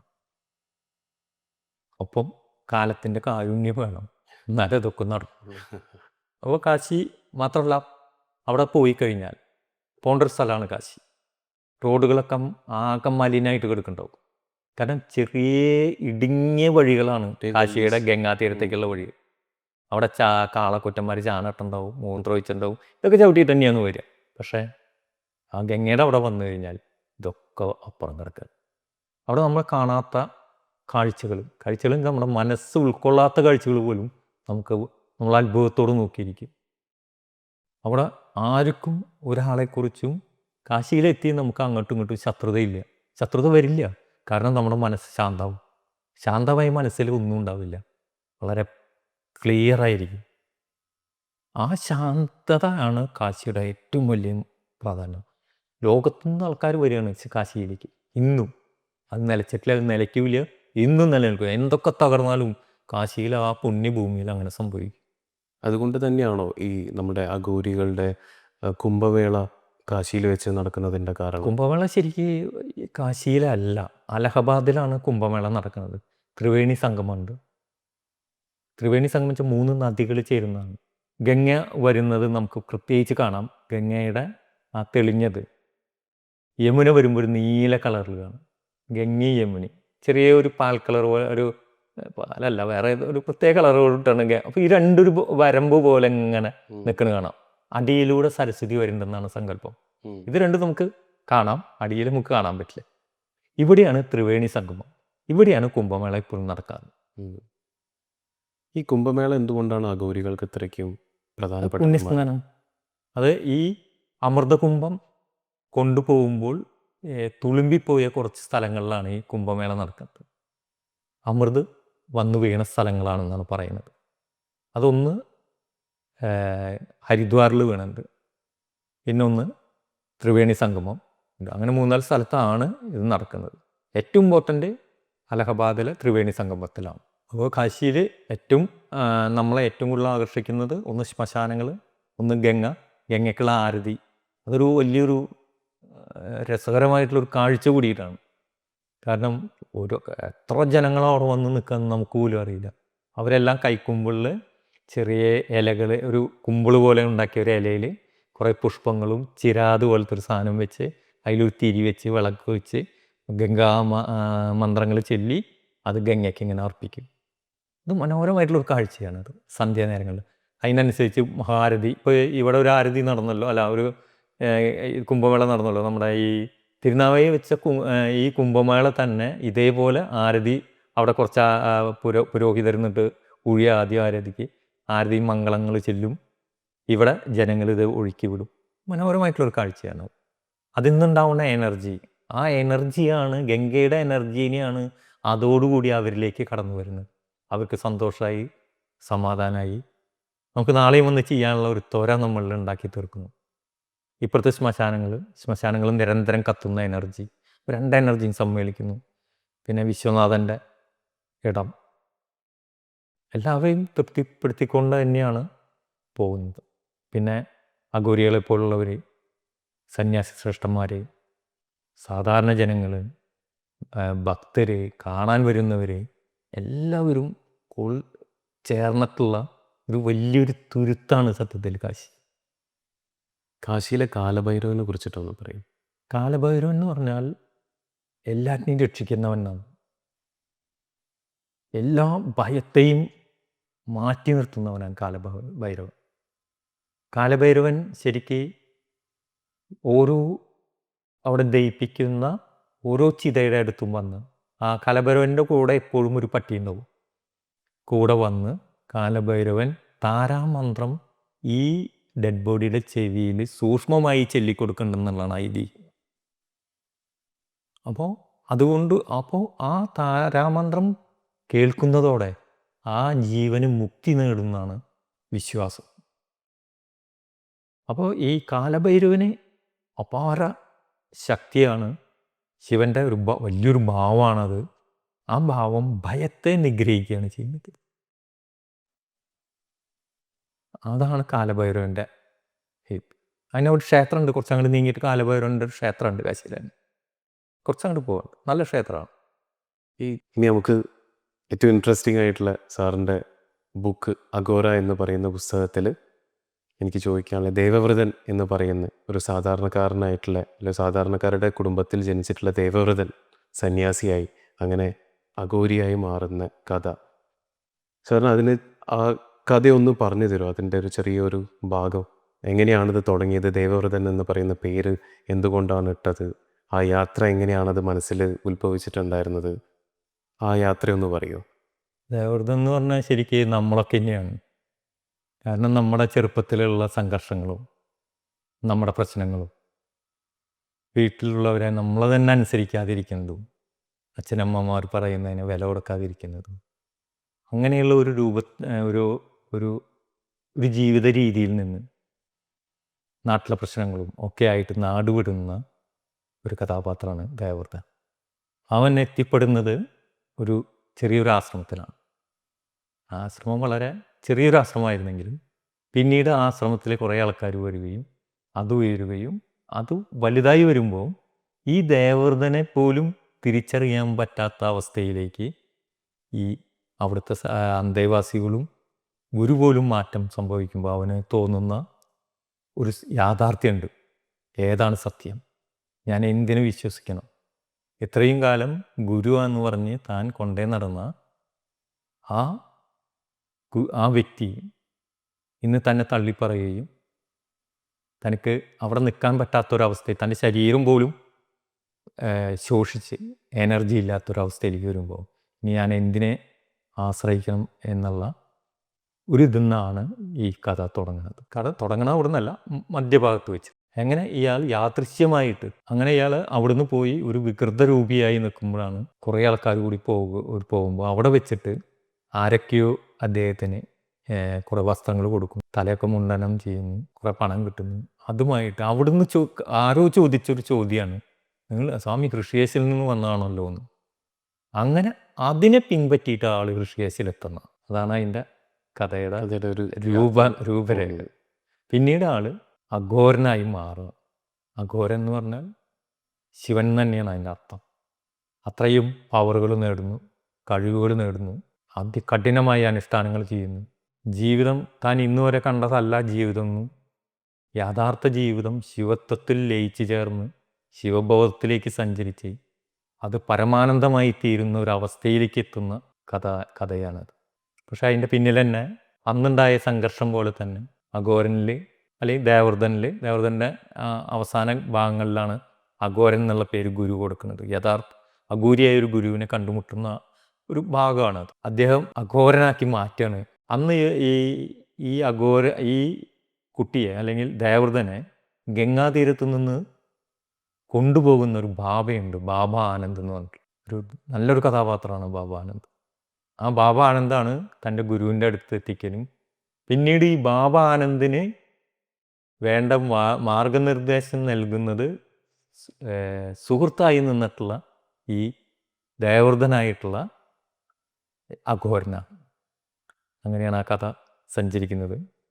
അത് എല്ലാവരും ഇതുവരെ കേട്ട ആൾക്കാർ, പിന്നെ നമ്മുടെ സുഹൃത്തുക്കളും എല്ലാവരും, പല ആൾക്കാരും ഫോൺ ചെയ്ത് നമ്മളോട് ചോദിക്കാറുണ്ട്, മനോഹരായുണ്ട്, എങ്ങനെ ഇത് എഴുതാൻ പറ്റി, എങ്ങനെയാണ് ഇതിൻ്റെ അതെന്നൊക്കെ ചോദിക്കാറുണ്ട്. അങ്ങനെയാണത് ആ കഥ പോകുന്നത്. എനിക്ക് ഈ അഘോര വായിച്ച സമയത്ത് അതിൽ ഒരു കാര്യം എനിക്ക് വളരെയധികം ഹിറ്റ് ചെയ്തിട്ടുള്ളൊരു ഭാഗം എന്ന് പറയുന്നത്, നമ്മളുടെ ജീവിതത്തിൽ ഒരു ഗുരുവിൻ്റെ സാന്നിധ്യം എത്രത്തോളം ഇമ്പോർട്ടൻ്റ് ആണ് എന്നുള്ളത് അത് ശരിക്കും സാറിന് അഘോര വായിച്ച സമയത്ത് എനിക്കത് മനസ്സിലായിട്ടുണ്ട്. നമ്മളെ ലക്ഷ്യത്തിലേക്ക് എത്തിക്കാൻ, അല്ലെങ്കിൽ നമ്മൾ പല സമയത്തും നമ്മളുടെ ഉള്ളിൽ നമുക്ക് ബുദ്ധിമുട്ട് വരുന്ന സമയത്ത് അല്ലെങ്കിൽ ആശയക്കുഴപ്പം വരുന്ന സമയത്ത് നമുക്കൊരു വഴി കാണിച്ച് തരുന്ന ഒരാളാണ് ഗുരു എന്ന് പറയുന്നത്. ഇപ്പം ഈ അഘോരയിൽ ദേവവ്രതനാണെന്നുണ്ടെങ്കിലും ദേവവ്രതൻ്റെ ജീവിതം മാറ്റിമറിച്ചതും ഒരു ഗുരു തന്നെയാണ്. അപ്പം എന്തുകൊണ്ടാണ് ഈ ഗുരുവിനെ ഇത്രയ്ക്കും ഒരു പ്രാധാന്യം നൽകി പ്ലേസ് ചെയ്യാനുള്ളതിൻ്റെ പ്രധാനപ്പെട്ട കാരണം എന്തായിരുന്നു? ഈ ഗുരുവിനെ നമുക്ക് കുറച്ചധികം മാറ്റി നിർത്താം, എന്നിട്ട് നമുക്ക് അതിലേക്ക് വരാം. നമ്മൾ ജനിക്കുമ്പോൾ തന്നെ നമുക്ക് ആശ്രയിക്കാൻ നമ്മുടെ മാതാപിതാക്കളുള്ളൂ. ഈ മാതാവിൻ്റെയും പിതാവിൻ്റെയും കൈ പിടിച്ചിട്ടാണ് നമ്മൾ നടക്കുന്നത്. മാതാവാണ് അല്ലെങ്കിൽ പിതാവാണ് നമുക്ക് വേണ്ടതെല്ലാം പറഞ്ഞു തരുന്നത്. അപ്പം നമ്മുടെ യഥാർത്ഥ നമ്മൾ ആരായിത്തീരണോ അത് കോപ്പി ചെയ്യുന്നത് നമ്മുടെ മാതാവിൻ്റെയും പിതാവിൻ്റെയും ക്യാരക്ടറുകളിലേക്കാണ്. അത് കഴിഞ്ഞ് നമുക്ക് ശരിക്കുള്ള ഓർമ്മയിലെ അല്ലെങ്കിൽ ചിന്തകളിലേക്ക് വരുമ്പോൾ നമ്മൾ അന്വേഷിക്കുകയാണ്. അപ്പം നമ്മളൊരു അന്വേഷകനായി മാറുകയാണ്. അത് പലരും ഉണ്ട്, അതായത് സമൂഹത്തിലെ പല ജനങ്ങളും പല രീതിയിലാണ് ചിന്തിക്കുന്നത്. ചിലർ നിരീശ്വരവാദത്തിൻ്റെ അവിടേക്ക് പോകുന്നുണ്ട്. നിരീശ്വരവാദത്തിൻ്റെ അടുത്ത് പോകുന്നവരും ഈശ്വരവാദത്തിൻ്റെ അടുത്ത് പോകുന്നവരുമുണ്ട്. നിരീശ്വരവും ഈശ്വരവും. എന്നാൽ രണ്ടുപേരും ഒരേ വിശ്വാസികളാണ്. കാരണം ഒരാൾ ഈശ്വരനെ വിശ്വസിക്കുന്നു, ഒരാൾ ഈശ്വരൻ ഇല്ലെന്ന് വിശ്വസിക്കുന്നു. വിശ്വാസം കോൺസ്റ്റൻ്റ്, വിശ്വാസം അവിടെ സ്ഥിരതയുള്ളതാണ്. ആ വിശ്വാസം തന്നെയാണ് ഈ ദേവവ്രതൻ എന്നുള്ള ഈ കഥാപാത്രത്തിന് ആദി ഗുരുവിൽ നിന്ന് കിട്ടുന്ന ഷോക്കായിട്ടുള്ള കുറേ അനുഭവങ്ങൾ. എന്നാൽ അതേ ആ ഉറച്ച വിശ്വാസത്തിലൂടെ വീണ്ടും മുന്നോട്ട് പോകുമ്പോൾ പ്രകൃതി യഥാർത്ഥ ഗുരുവിൻ്റെ അടുത്തേക്ക് എത്തിക്കുകയാണ്. ഇത് പരീക്ഷണങ്ങളാണ്. ഒരു സാധകനെ എപ്പോഴും ആ പ്രകൃതി പരീക്ഷിച്ചുകൊണ്ടേയിരിക്കും. കാരണം അവന് യോഗ്യതയുണ്ടോ, കഴിവുണ്ടോ, അവന് ഇച്ഛാശക്തിയുണ്ടോ, അത് പ്രകൃതി ഓട്ടോമാറ്റിക്കായിട്ട് നമ്മളെ പരീക്ഷിച്ചുകൊണ്ടിരിക്കും. ഇനി ഇതിൽ മാത്രമല്ല, ജീവിതത്തിൽ ഇപ്പോൾ നമ്മുടെ ജീവിതങ്ങളിൽ എത്ര പരീക്ഷണങ്ങൾ കടന്നിട്ടാണ് ഓരോ മനുഷ്യനും കടന്നു വരുന്നത്. ചിലർ പകുതിയിൽ വെച്ച് കൊഴിഞ്ഞു പോകുന്നുണ്ട്, ചിലർ അറ്റം വരെ എത്തുന്നുണ്ട്, ചിലർ മുക്കാലെത്തുമ്പോൾ കടന്നു പോകുന്ന ആൾക്കാർ. അപ്പോൾ അത് വിശ്വാസി ആയിക്കോട്ടെ, നിരീശ്വരവാദി ആയിക്കോട്ടെ, യുക്തിചിന്തയുള്ള ആൾക്കാരായിക്കോട്ടെ, ആര് വേണേ ആയിക്കോട്ടെ, എല്ലാവർക്കും പരീക്ഷണങ്ങളുണ്ട്. എല്ലാവരും ലക്ഷ്യത്തിലേക്ക് എത്താൻ വേണ്ടി പ്രയത്നിക്കുന്നുണ്ട്. അതേപോലെ ദേവവ്രതൻ്റെ ചിന്തകൾ ആത്മീയതയിലേക്ക് തിരിയാണ് ചെയ്യുന്നത്. ആത്മബോധം നേടിയെടുക്കുകയായിരുന്നു അദ്ദേഹത്തിൻ്റെ ലക്ഷ്യം. അത് അറിഞ്ഞോ അറിയാതെയോ അദ്ദേഹത്തിൽ വന്ന് ചേർന്നിട്ടുള്ള ആ ചിന്താഗതികളാണ്. അപ്പോൾ അതിനെ ആശ്രയിച്ച് അദ്ദേഹം ആ വഴിക്ക് സഞ്ചരിക്കുമ്പോൾ ആണ് യഥാർത്ഥ ഗുരുവിൻ്റെ അടുത്ത് എത്തണത്. ഇപ്പം യഥാർത്ഥ ഗുരു അദ്ദേഹത്തെ ശരിക്കുള്ള വഴിയിലൂടെ സഞ്ചരിപ്പിക്കുകയാണ് ചെയ്യുന്നത്. ആ സഞ്ചാരമാണ് ഈ നോവലിൻ്റെ ഏറ്റവും വലിയ ഭാഗം. ഈ സമയത്ത് തന്നെയാണ് ഒരു ഭയം അതിൻ്റെ ഒരു ക്യാരക്ടറാണ്. ലാസ്റ്റ് വരെ അതൊരു കഥാപാത്രം അതിലൂടെ സഞ്ചരിക്കുന്നുണ്ട്. സൂക്ഷ്മമായി നോക്കിയാലേ നമുക്ക് പെട്ടെന്ന് പിടികിട്ടുള്ളത്. അത് നമ്മളിലുള്ള എല്ലാവരിലുള്ള ഭയമാണ്. അത് ഏത് ജനത്തിലും ഒരു ഭയം നിൽക്കുന്നുണ്ട്. എത്ര ആൾക്കാർ പറയും എനിക്കൊരു ഭയമില്ല, എനിക്കൊന്നിനെയും പേടിയില്ല. പക്ഷേ മരണം എന്നൊരു ഭയം അതിൽ ഒളിഞ്ഞിരിക്കുന്നുണ്ട്. ഈ മരണത്തെ നമുക്ക് കാണാൻ കഴിയാത്തത്, അല്ലെങ്കിൽ മരണം എന്താണെന്ന് നമുക്ക് പ്രവചിക്കാൻ കഴിയാത്തത് മരണത്തിന് ശേഷമുള്ള ഇരുളാണ്. ഈ പ്രകൃതിയിൽ ഇരുൾ നിറഞ്ഞേക്കുണ്ട്. നമ്മൾ രാത്രി ഒന്ന് പുറത്തേക്ക് ഇറങ്ങുമ്പോൾ നമുക്ക് പാമ്പുണ്ടാവൂ, ടോർച്ച് വേണം, അല്ലെങ്കിൽ ലൈറ്റ് വേണം. വീട്ടിൽ അമ്മയച്ഛനൊക്കെ പറഞ്ഞിട്ടില്ലേ, ടോർച്ചോ ലൈറ്റ് എടുത്ത് പോവല്ല, ഇഴജന്തുക്കളുണ്ടാവും. ഇത് കടിച്ചാൽ എന്താ ഉണ്ടാവണമെന്നുള്ളതും അത് മരണമാണെന്ന് അവർക്കും അറിയാം, ഈ പോകുന്ന വ്യക്തിക്കും അറിയാം. അപ്പോൾ അത് കഴിഞ്ഞ് ഈ മരണം സംഭവിച്ചു കഴിഞ്ഞാൽ പിന്നെ എന്താണ്? അത് ഇരുട്ടാണ്. നമ്മൾ ഇന്ന് വരെ കണ്ടതെല്ലാം നമ്മളിൽ നിന്ന് മൺമറഞ്ഞു പോവുകയാണ്. ആ ഇരുട്ടിലേക്കുള്ള ഒരു യാത്ര, ഇരുട്ടിൻ്റെ അപ്പുറത്ത് എന്താണെന്ന് അറിയാനാവാത്ത അസ്വസ്ഥത, ഇതാണ് എല്ലാവരെയും മരണത്തിലേക്ക് ഭയപ്പാടോടെ നോക്കുന്നത്. എന്നാൽ മരണത്തിലൂടെ ആ ഇരുട്ടിലൂടെ കടന്നുപോയി അതിനപ്പുറമുള്ള ആ വെളിച്ചത്തിലേക്ക് എത്തുമ്പോൾ അങ്ങനെയുള്ള ഒരാൾക്ക് മാത്രമേ നമുക്കിനി ജനിക്കോ ഇല്ലയോ, പുനർജന്മം ഉണ്ടോ ഇല്ലയോ എന്ന് പറയാൻ പറ്റുള്ളൂ. അല്ലാത്തൊരാൾക്കും പുനർജന്മത്തെക്കുറിച്ച് പറയാൻ പറ്റില്ല. ആ വഴിയിലൂടെയൊക്കെയാണ് ഈ അഘോരൻ അല്ലെങ്കിൽ ദേവവ്രതൻ എന്ന അഘോരൻ സഞ്ചരിച്ചു പോകുന്നത്. അതിൽ പിന്നെ പറയുന്നുണ്ട്, ഒരു ഉത്തമനായിട്ടുള്ളൊരു ശിഷ്യനെ കിട്ടുക എന്ന് പറയുന്നതും ഒരു ഗുരുവിനെ സംബന്ധിച്ചിട്ട് വളരെ അപൂർവങ്ങളിൽ അപൂർവമായിട്ട് സംഭവിക്കുന്ന കാര്യമാണ് എന്നുള്ളത്. അതിൽ ബാബാനന്ദ് ദേവവ്രതനെ കാണുന്ന മോമെൻ്റ് പോലും അങ്ങനത്തെ ഒരു മോമെൻ്റാണ്. അതൊരു ഗംഗാദേവി കാണിച്ചു കൊടുത്തു എന്നുള്ള രീതിയിലായിരുന്നു അതിൻ്റെ അകത്ത് പരാമർശിച്ചിട്ടുള്ളത്. പിന്നീട് അവർ തമ്മിൽ സംസാരിക്കുന്നതും പിന്നീട് അദ്ദേഹത്തിൻ്റെ പാതയിലൂടെ ദേവവ്രതൻ പിന്നാലെ പോകുന്നതും അത് ശരിക്കും വളരെ മനോഹരമായിട്ടുള്ള ഒരു ഏരിയ ആയിരുന്നു. അത് കാട്ടിനുള്ളിൽ കൂടെ. അതിൽ ഞാൻ ശ്രദ്ധിച്ചിട്ടുള്ള ഒരു ഭാഗം, ഈ ദേവദാരു വൃക്ഷം ഹിമാലയത്ത് ഈ പുസ്തകത്തിൽ അഘോരികൾക്ക് വളരെ വളരെ സ്പെഷ്യാലിറ്റി ഉള്ളൊരു വൃക്ഷമാണെന്ന് പറയുന്നുണ്ട്. എന്താണ് ഇതിൻ്റെ ഗുട്ടൻസ്? എന്തുകൊണ്ടാണ് ദേവദാരു വൃക്ഷം തന്നെ അവിടെ പ്ലേസ് ചെയ്തിട്ടുള്ളത്? അത് അവിടെ കൂടുതൽ കാണപ്പെടുന്നത് കൊണ്ടാണോ, അല്ലെങ്കിൽ വേറെ എന്തെങ്കിലും കാരണം കൊണ്ടാണോ? ദേവദാരുവിൻ്റെ ഏറ്റവും ഇമ്പോർട്ടൻ്റ് ദേവവൃക്ഷമാണ്. വൃക്ഷങ്ങൾ രണ്ട് തരമുണ്ട്.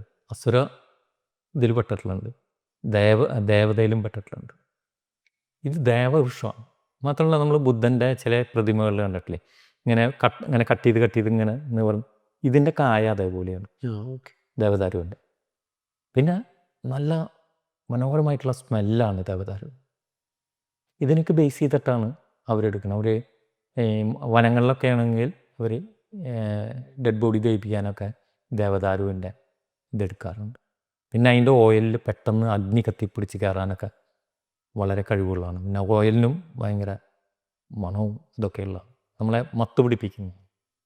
മത്താണുള്ള ജീവിതത്തിൻ്റെ ഏറ്റവും വലിയൊരു ഇത് എല്ലാറ്റിലും ഉണ്ട്. ഇപ്പോൾ മദ്യം കഴിക്കുമ്പോൾ നമുക്ക് ലഹരിയാണ്. ആത്മീയതയിൽ ഉയർന്നു വന്ന് ആത്മജ്ഞാനം നേടിയ ആൾക്കും അതിലും വലിയ ലഹരിയാണ്. ജീവിതം നമ്മൾ ആസ്വദിച്ച് നടക്കുമ്പോൾ ഒരു ലഹരിയാണ്. യാത്രകളിൽ നമ്മൾ കാണുന്ന കാഴ്ചകൾ കാണുന്ന ഒരു ലഹരിയാണ്. അപ്പോൾ ലഹരി എന്ന് പറഞ്ഞിട്ടുള്ള സാധനം എല്ലാറ്റിലും നിറഞ്ഞേക്കുന്നുണ്ട്. ചിലർക്ക് മദ്യത്തിലൂടെ കിട്ടുന്നു, ചിലർക്ക് നമ്മളിപ്പോഴത്തെ കാലഘട്ടത്തിൽ പറയാൻ പാടില്ല, കഞ്ചാവിലൂടെ കിട്ടുന്നു, ചിലർക്ക് സ്ത്രീകളായിട്ടുള്ള ജനിക്കുമ്പോൾ കിട്ടുന്ന ലഹരി, ചിലർക്ക് ഭക്ഷണം കഴിക്കുമ്പോൾ കിട്ടുന്ന ഒരു ലഹരി, ഏറ്റവും സ്വാദിഷ്ടമായി ഭക്ഷണം കഴിക്കുമ്പോൾ കിട്ടുമ്പോൾ ഒരു ലഹരിയുണ്ട്. ചിലർക്ക് കാഴ്ചകൾ കാണുന്ന ലഹരി, ചിലർക്ക് സുഹൃത്തുക്കളോട് കൂടി ഒത്തൊരുമിച്ചിരിക്കുമ്പോൾ ലഹരി. ഇതിനൊക്കെ അപ്പുറം വലിയൊരു ജ്ഞാനത്തിലേക്ക് ഉയർന്ന് ബോധത്തിലേക്ക് നമ്മൾ നീങ്ങുമ്പോൾ, ബോധാവസ്ഥയിലേക്ക് പോകുമ്പോൾ, അതായത് ബുദ്ധി അല്ല കേട്ടോ ബോധം. ബുദ്ധി കണക്കൂട്ടുകളാണ് ബുദ്ധി. ബോധം അതിലപ്പുറമാണ്. ആ ബോധത്തിലേക്ക് മുമ്പ് പ്രപഞ്ചത്തിൻ്റെ സത്യങ്ങളെ നമുക്ക് തിരിച്ചറിയാൻ കഴിയുന്ന ഒരു ഭാഗത്ത് നമുക്ക് ലഹരിനെ പരമാനന്ദം അത് വലിയ ലഹരിയാണ്. ഇനി മറ്റൊരു ഭാഗം പറയാം. ഇത് സാർ എഴുതിയ ബുക്കിൻ്റെ ഒരു പോർഷനാണ്. ഞാനത് വായിച്ച് തുടങ്ങുമ്പോൾ തന്നെ എനിക്കത് ഭയങ്കര ക്യൂരിയോസിറ്റി ജനറേറ്റ് ചെയ്തിട്ടുള്ളൊരു ഭാഗമാണ്.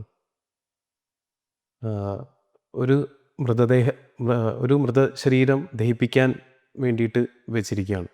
അപ്പം കുടുംബക്കാർ ചുറ്റും നിൽക്കുന്നുണ്ട്. അപ്പം ശ്മശാന സൂക്ഷിപ്പുകാരൻ പറയുന്നുണ്ട് ശരീരം ഗംഗയിൽ സ്നാനം ചെയ്യിപ്പിച്ചിട്ട് കൊണ്ടുവരും. അങ്ങനെ കുടുംബക്കാരെല്ലാവരും കൂടെ ഈ ശരീരം ഗംഗയിൽ സ്നാനം ചെയ്യിപ്പിച്ച് അവരും കൂട്ടത്തിൽ സ്നാനം ചെയ്യിപ്പിച്ചപ്പം അതിലൊരാൾ പറയുന്നുണ്ട്, ജീവിച്ചിരുന്ന സമയത്ത് ഇവനെ കൊണ്ട് ഒരുപാട് പ്രശ്നങ്ങളായിരുന്നു. ഇപ്പോൾ ഇതാ മരിച്ചു കഴിഞ്ഞിട്ട് ഈ തണുപ്പിൽ, അത്രയും തണുപ്പായിരുന്നല്ലോ, തണുപ്പിൽ ഇതാ വീണ്ടും ഇങ്ങനെ പരീക്ഷിക്കുന്നു. അപ്പം അങ്ങനെ 3 തവണ ചിത കത്തിക്കുന്നതിൻ്റെ അവിടെ ചുറ്റി ശരീരം അവിടെ വെക്കുന്നു, വിറക് വെച്ച് മൂടുന്നു. അങ്ങനെ ഇരിക്കുമ്പോഴാണ് ദൂരത്ത് ഹർ ഹർ മഹാദേവ് എന്ന് പറഞ്ഞിട്ട് ഒരു ശബ്ദം കേൾക്കുന്നത്. കേട്ട പാടെ തന്നെ ശ്മശാന സൂക്ഷിപ്പുകാരും സഹായികളൊക്കെ പെട്ടെന്ന് മാറി നിന്നു. അപ്പം കുടുംബക്കാർക്ക് എന്താണെന്ന് മനസ്സിലായില്ല. നോക്കുന്ന സമയത്ത് ദൂരെ ഒരു തൃശൂലത്തിൻ്റെ തിളക്കത്തിൽ അവർ കാണുന്നത് ഒരു പൂർണ്ണ നഗ്നയായി ഒരു ജട ബാധിച്ച് ഒരു സ്ത്രീ അഘോരി അവർ കടന്നു വരുന്നു. ശ്മശാന സൂക്ഷിപ്പുകാരൻ്റെ അടുത്ത് വിറക് കൊള്ളികൾ മാറ്റാൻ പറയുന്നു. അതേപോലെ തന്നെ മൂടി വെച്ചിട്ടുള്ള തുണി മാറ്റാൻ പറയുന്നു. കഷ്ടപ്പെട്ടതൊക്കെ മാറ്റി ശരീരം നോക്കിയിട്ട് പിന്നെ പറയുന്നത്, ഇവനെ ഞാൻ കൊണ്ടുപോവുകയാണ്. 25-30 പ്രായമായിട്ടുള്ള ശരീരമായിരുന്നു അത്. അപ്പം ഇവനെ ഞാൻ കൊണ്ടുപോവുകയാണെന്ന് പറഞ്ഞപ്പം ശ്മശാന സൂക്ഷിപ്പുകാരൻ കുടുംബക്കാരൻ നോക്കി. അവർക്കൊന്നും മനസ്സിലായിട്ടില്ല. അങ്ങനെ ഇവർ ആ മൃതശരീരം എടുത്ത് അവർ യാത്ര പോവുകയാണ്. അത് അവർ ഈ തോളിൽ ഏന്തി, നമ്മളെ വിക്രമാദിത്യനും വേതാളുമാണ് എനിക്കതിനകത്ത് എഴുതിയപ്പോൾ എനിക്ക് വന്നിട്ടുള്ളത്. അതേപോലെ ഇവർ കൊണ്ടുപോകുന്നു. എന്നിട്ട് അതിലൊരാൾ പറയുന്നുണ്ട്, എൻ്റെ മകൻ ഈ ഗതി വന്നല്ലോ എന്നുള്ളത്. അപ്പം ശ്മശാന സൂക്ഷിപ്പുകാരൻ പറയും, അങ്ങനെയല്ല, അഘോരികളിൽ അപൂർവങ്ങളിൽ അപൂർവമായിട്ടാണ് ഒരു ശരീരം ഇഷ്ടപ്പെടുക. അപ്പം അത് അവൻ്റെ ഭാഗ്യമായിട്ട് കൺസിഡർ ചെയ്താൽ മതിയെന്ന്. അപ്പോൾ അതിൻ്റെ അകത്ത് എനിക്ക് വന്നിട്ടുള്ള ഒരു ചോദ്യം എനിക്ക് വായിച്ചപ്പോൾ വന്നത്, സ്ത്രീ അഘോരി ഉണ്ടോ? ഉണ്ടെങ്കിൽ തന്നെ ഇവരെന്തിനായിരിക്കും ഈ മൃതശരീരം അവർ കൊണ്ടുപോയിട്ടുള്ളത് എന്നുള്ളത്. സ്ത്രീ അഘോരികളുണ്ട്. സ്ത്രീ അഘോരികൾ ഉണ്ടെന്നുള്ളത് സത്യം തന്നെയാണ്. കാരണം അവർക്ക് താന്ത്രിക അനുഷ്ഠാനത്തിന് സ്ത്രീ അഘോരിയും പുരുഷ അഘോരിയും തമ്മിലാണ് അവർ തന്ത്ര ചെയ്യുന്നത്. അപ്പോൾ സ്ത്രീ അഘോരികളില്ലാതെ ആ ഭാഗം പൂർത്തീകരിക്കാൻ പറ്റില്ല. അതുകൊണ്ട് തന്നെ സ്ത്രീ അഘോരികൾ ഉണ്ടെന്ന് നമുക്ക് അവിടെ ഉറപ്പിക്കാൻ പറ്റും. പിന്നെ ഈ ഡെഡ് ബോഡി കൊണ്ടുപോകുമ്പോൾ ഈ താന്ത്രിക് അനുഷ്ഠാനത്തിന് തന്നെ തന്ത്ര അപാരമായിട്ട് ചെയ്യുന്നവരാണ് ഈ അഘോരികൾ. തന്ത്രയിലൂടെ തൻ്റെ മനസ്സിലുള്ള എല്ലാ വൈകല്യങ്ങളെയും അതിനെ പരിവർത്തനം വരുത്തി അവർ ശിവത്വത്തിലേക്ക് കയറിപ്പോകുന്നവരാണ് ഈ അഘോരികൾ. അപ്പോൾ അവർക്ക് ശുദ്ധാശുദ്ധികളൊന്നുമില്ല, നാണമാനങ്ങളില്ല. അവർ പ്രകൃതി എന്നെ എങ്ങനെ ജനിപ്പിച്ചു അതിലൂടെ നടക്കുന്നവരാണ്. ചില സമയങ്ങളിൽ അവർ വസ്ത്രങ്ങൾ നന്നായിട്ട് അണിഞ്ഞു നടക്കും കാണാം. അപ്പോൾ അവർക്ക് എന്താണോ തോന്നുന്നത് അതാണ് അവരുടെ സത്യം. അവർക്ക് ഈ സമൂഹത്തിനോട് യാതൊരു ബന്ധവുമില്ല. എന്നാൽ സമൂഹത്തിന് അവർ കാണിച്ചു കൊടുക്കുന്ന ഒരുപാട് പാഠങ്ങൾ ഉണ്ട് താനും. സാധാരണ അഘോരികളൊന്നും നമ്മളെ അടുപ്പിക്കില്ല. മാക്സിമം അവർ അകന്നകന്ന് പോവുള്ളൂ. യാദൃശ്യമൊക്കെ ആയിട്ടാണ് നമുക്ക് കാണാൻ പറ്റുക. അതും പാതിരാത്രികളിലാണ് ഇവരുടെ സഞ്ചാരം മുഴുവൻ, ശ്മശാനങ്ങളിലാണ്. അപ്പോൾ ഈ അഘോരി ആ ഡെഡ് ബോഡിയെ എടുത്തുകൊണ്ട് തൻ്റെ പൂർണ്ണതയ്ക്ക് വേണ്ടിയിട്ട് അതിൽ ക്രിയ ചെയ്യാനാണ് ഈ അഘോരി ഡെഡ് ബോഡി എടുത്തുകൊണ്ട് പോകുന്നത്. അതും ഈ ഡെഡ് ബോഡി സാധാരണ ഡെഡ് ബോഡി ആവാൻ പാടില്ല. അതിന് ലക്ഷണങ്ങളുണ്ട്. അതായത് 18 വയസ്സ് കഴിഞ്ഞ് 19 തൊട്ടിട്ട് 30 വയസ്സിൻ്റെ അടുത്ത് 30-35 വയസ്സിൻ്റെ ഇടയിൽ മാത്രമേ ആ ബോഡി എടുക്കുള്ളൂ. ആ ബോഡിക്ക് വേറെ ലക്ഷണങ്ങളുണ്ട്. പുരുഷ ലക്ഷണങ്ങളുണ്ട്. ആണാണെങ്കിൽ, പെണ്ണാണെങ്കിൽ സാമൂദ്രിക ലക്ഷണങ്ങളുണ്ട്. ഈ ലക്ഷണങ്ങൾ തെളിഞ്ഞ ഡെഡ് ബോഡി മാത്രമേ ഇവർ കൊണ്ടുപോകൂ. ആ കൊണ്ടുപോയി അവർ അതിൻ്റേതായ ക്രിയ കഴിഞ്ഞു കഴിഞ്ഞാൽ അവർ അത് ആ ഡെഡ് ബോഡിയെ അവർ ഒന്നെങ്കിൽ ഗംഗയിലേക്ക് പണ്ടൊക്കെ ഒഴുക്കി വിട്ടിരുന്നു, ചിലർ ദഹിപ്പിക്കാറുണ്ട്. അത് ആ അഘോരിയുടെ എന്താണോ സങ്കല്പം അതനുസരിച്ച് സംഭവിക്കുകയാണ് ചെയ്യുന്നത്. പിന്നെ നേരത്തെ ആ കഥയിൽ പറഞ്ഞെന്ത് അതിൽ ഭയങ്കര രസകരമായിട്ടുള്ളൊരു ഇതാണ്, കുളിച്ച് വരുമ്പോൾ ഇവൻ വിറയ്ക്കുമ്പോൾ പല്ല് കൂട്ടിയിടിക്കുകയാണ്. അപ്പോൾ നമുക്കൊക്കെ ഉള്ളതാണത്. നമ്മൾ എത്ര നമ്മൾ പ്യൂരിറ്റി ഉണ്ടെങ്കിലും അറിയാതെ നമ്മുടെ ഉള്ളിൽ നിന്ന് ചില ചോദ്യങ്ങൾ പലപ്പോഴും വരും.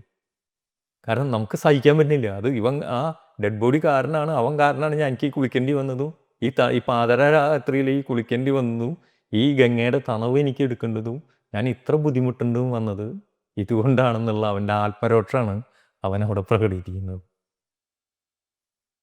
ഇപ്പോൾ തന്ത്രയെ കുറിച്ച് പറഞ്ഞപ്പോൾ സ്ത്രീ അഘോരി താന്ത്രിക വിദ്യ കംപ്ലീറ്റ് ചെയ്യാൻ വേണ്ടിയിട്ടാണെന്നും പറഞ്ഞു.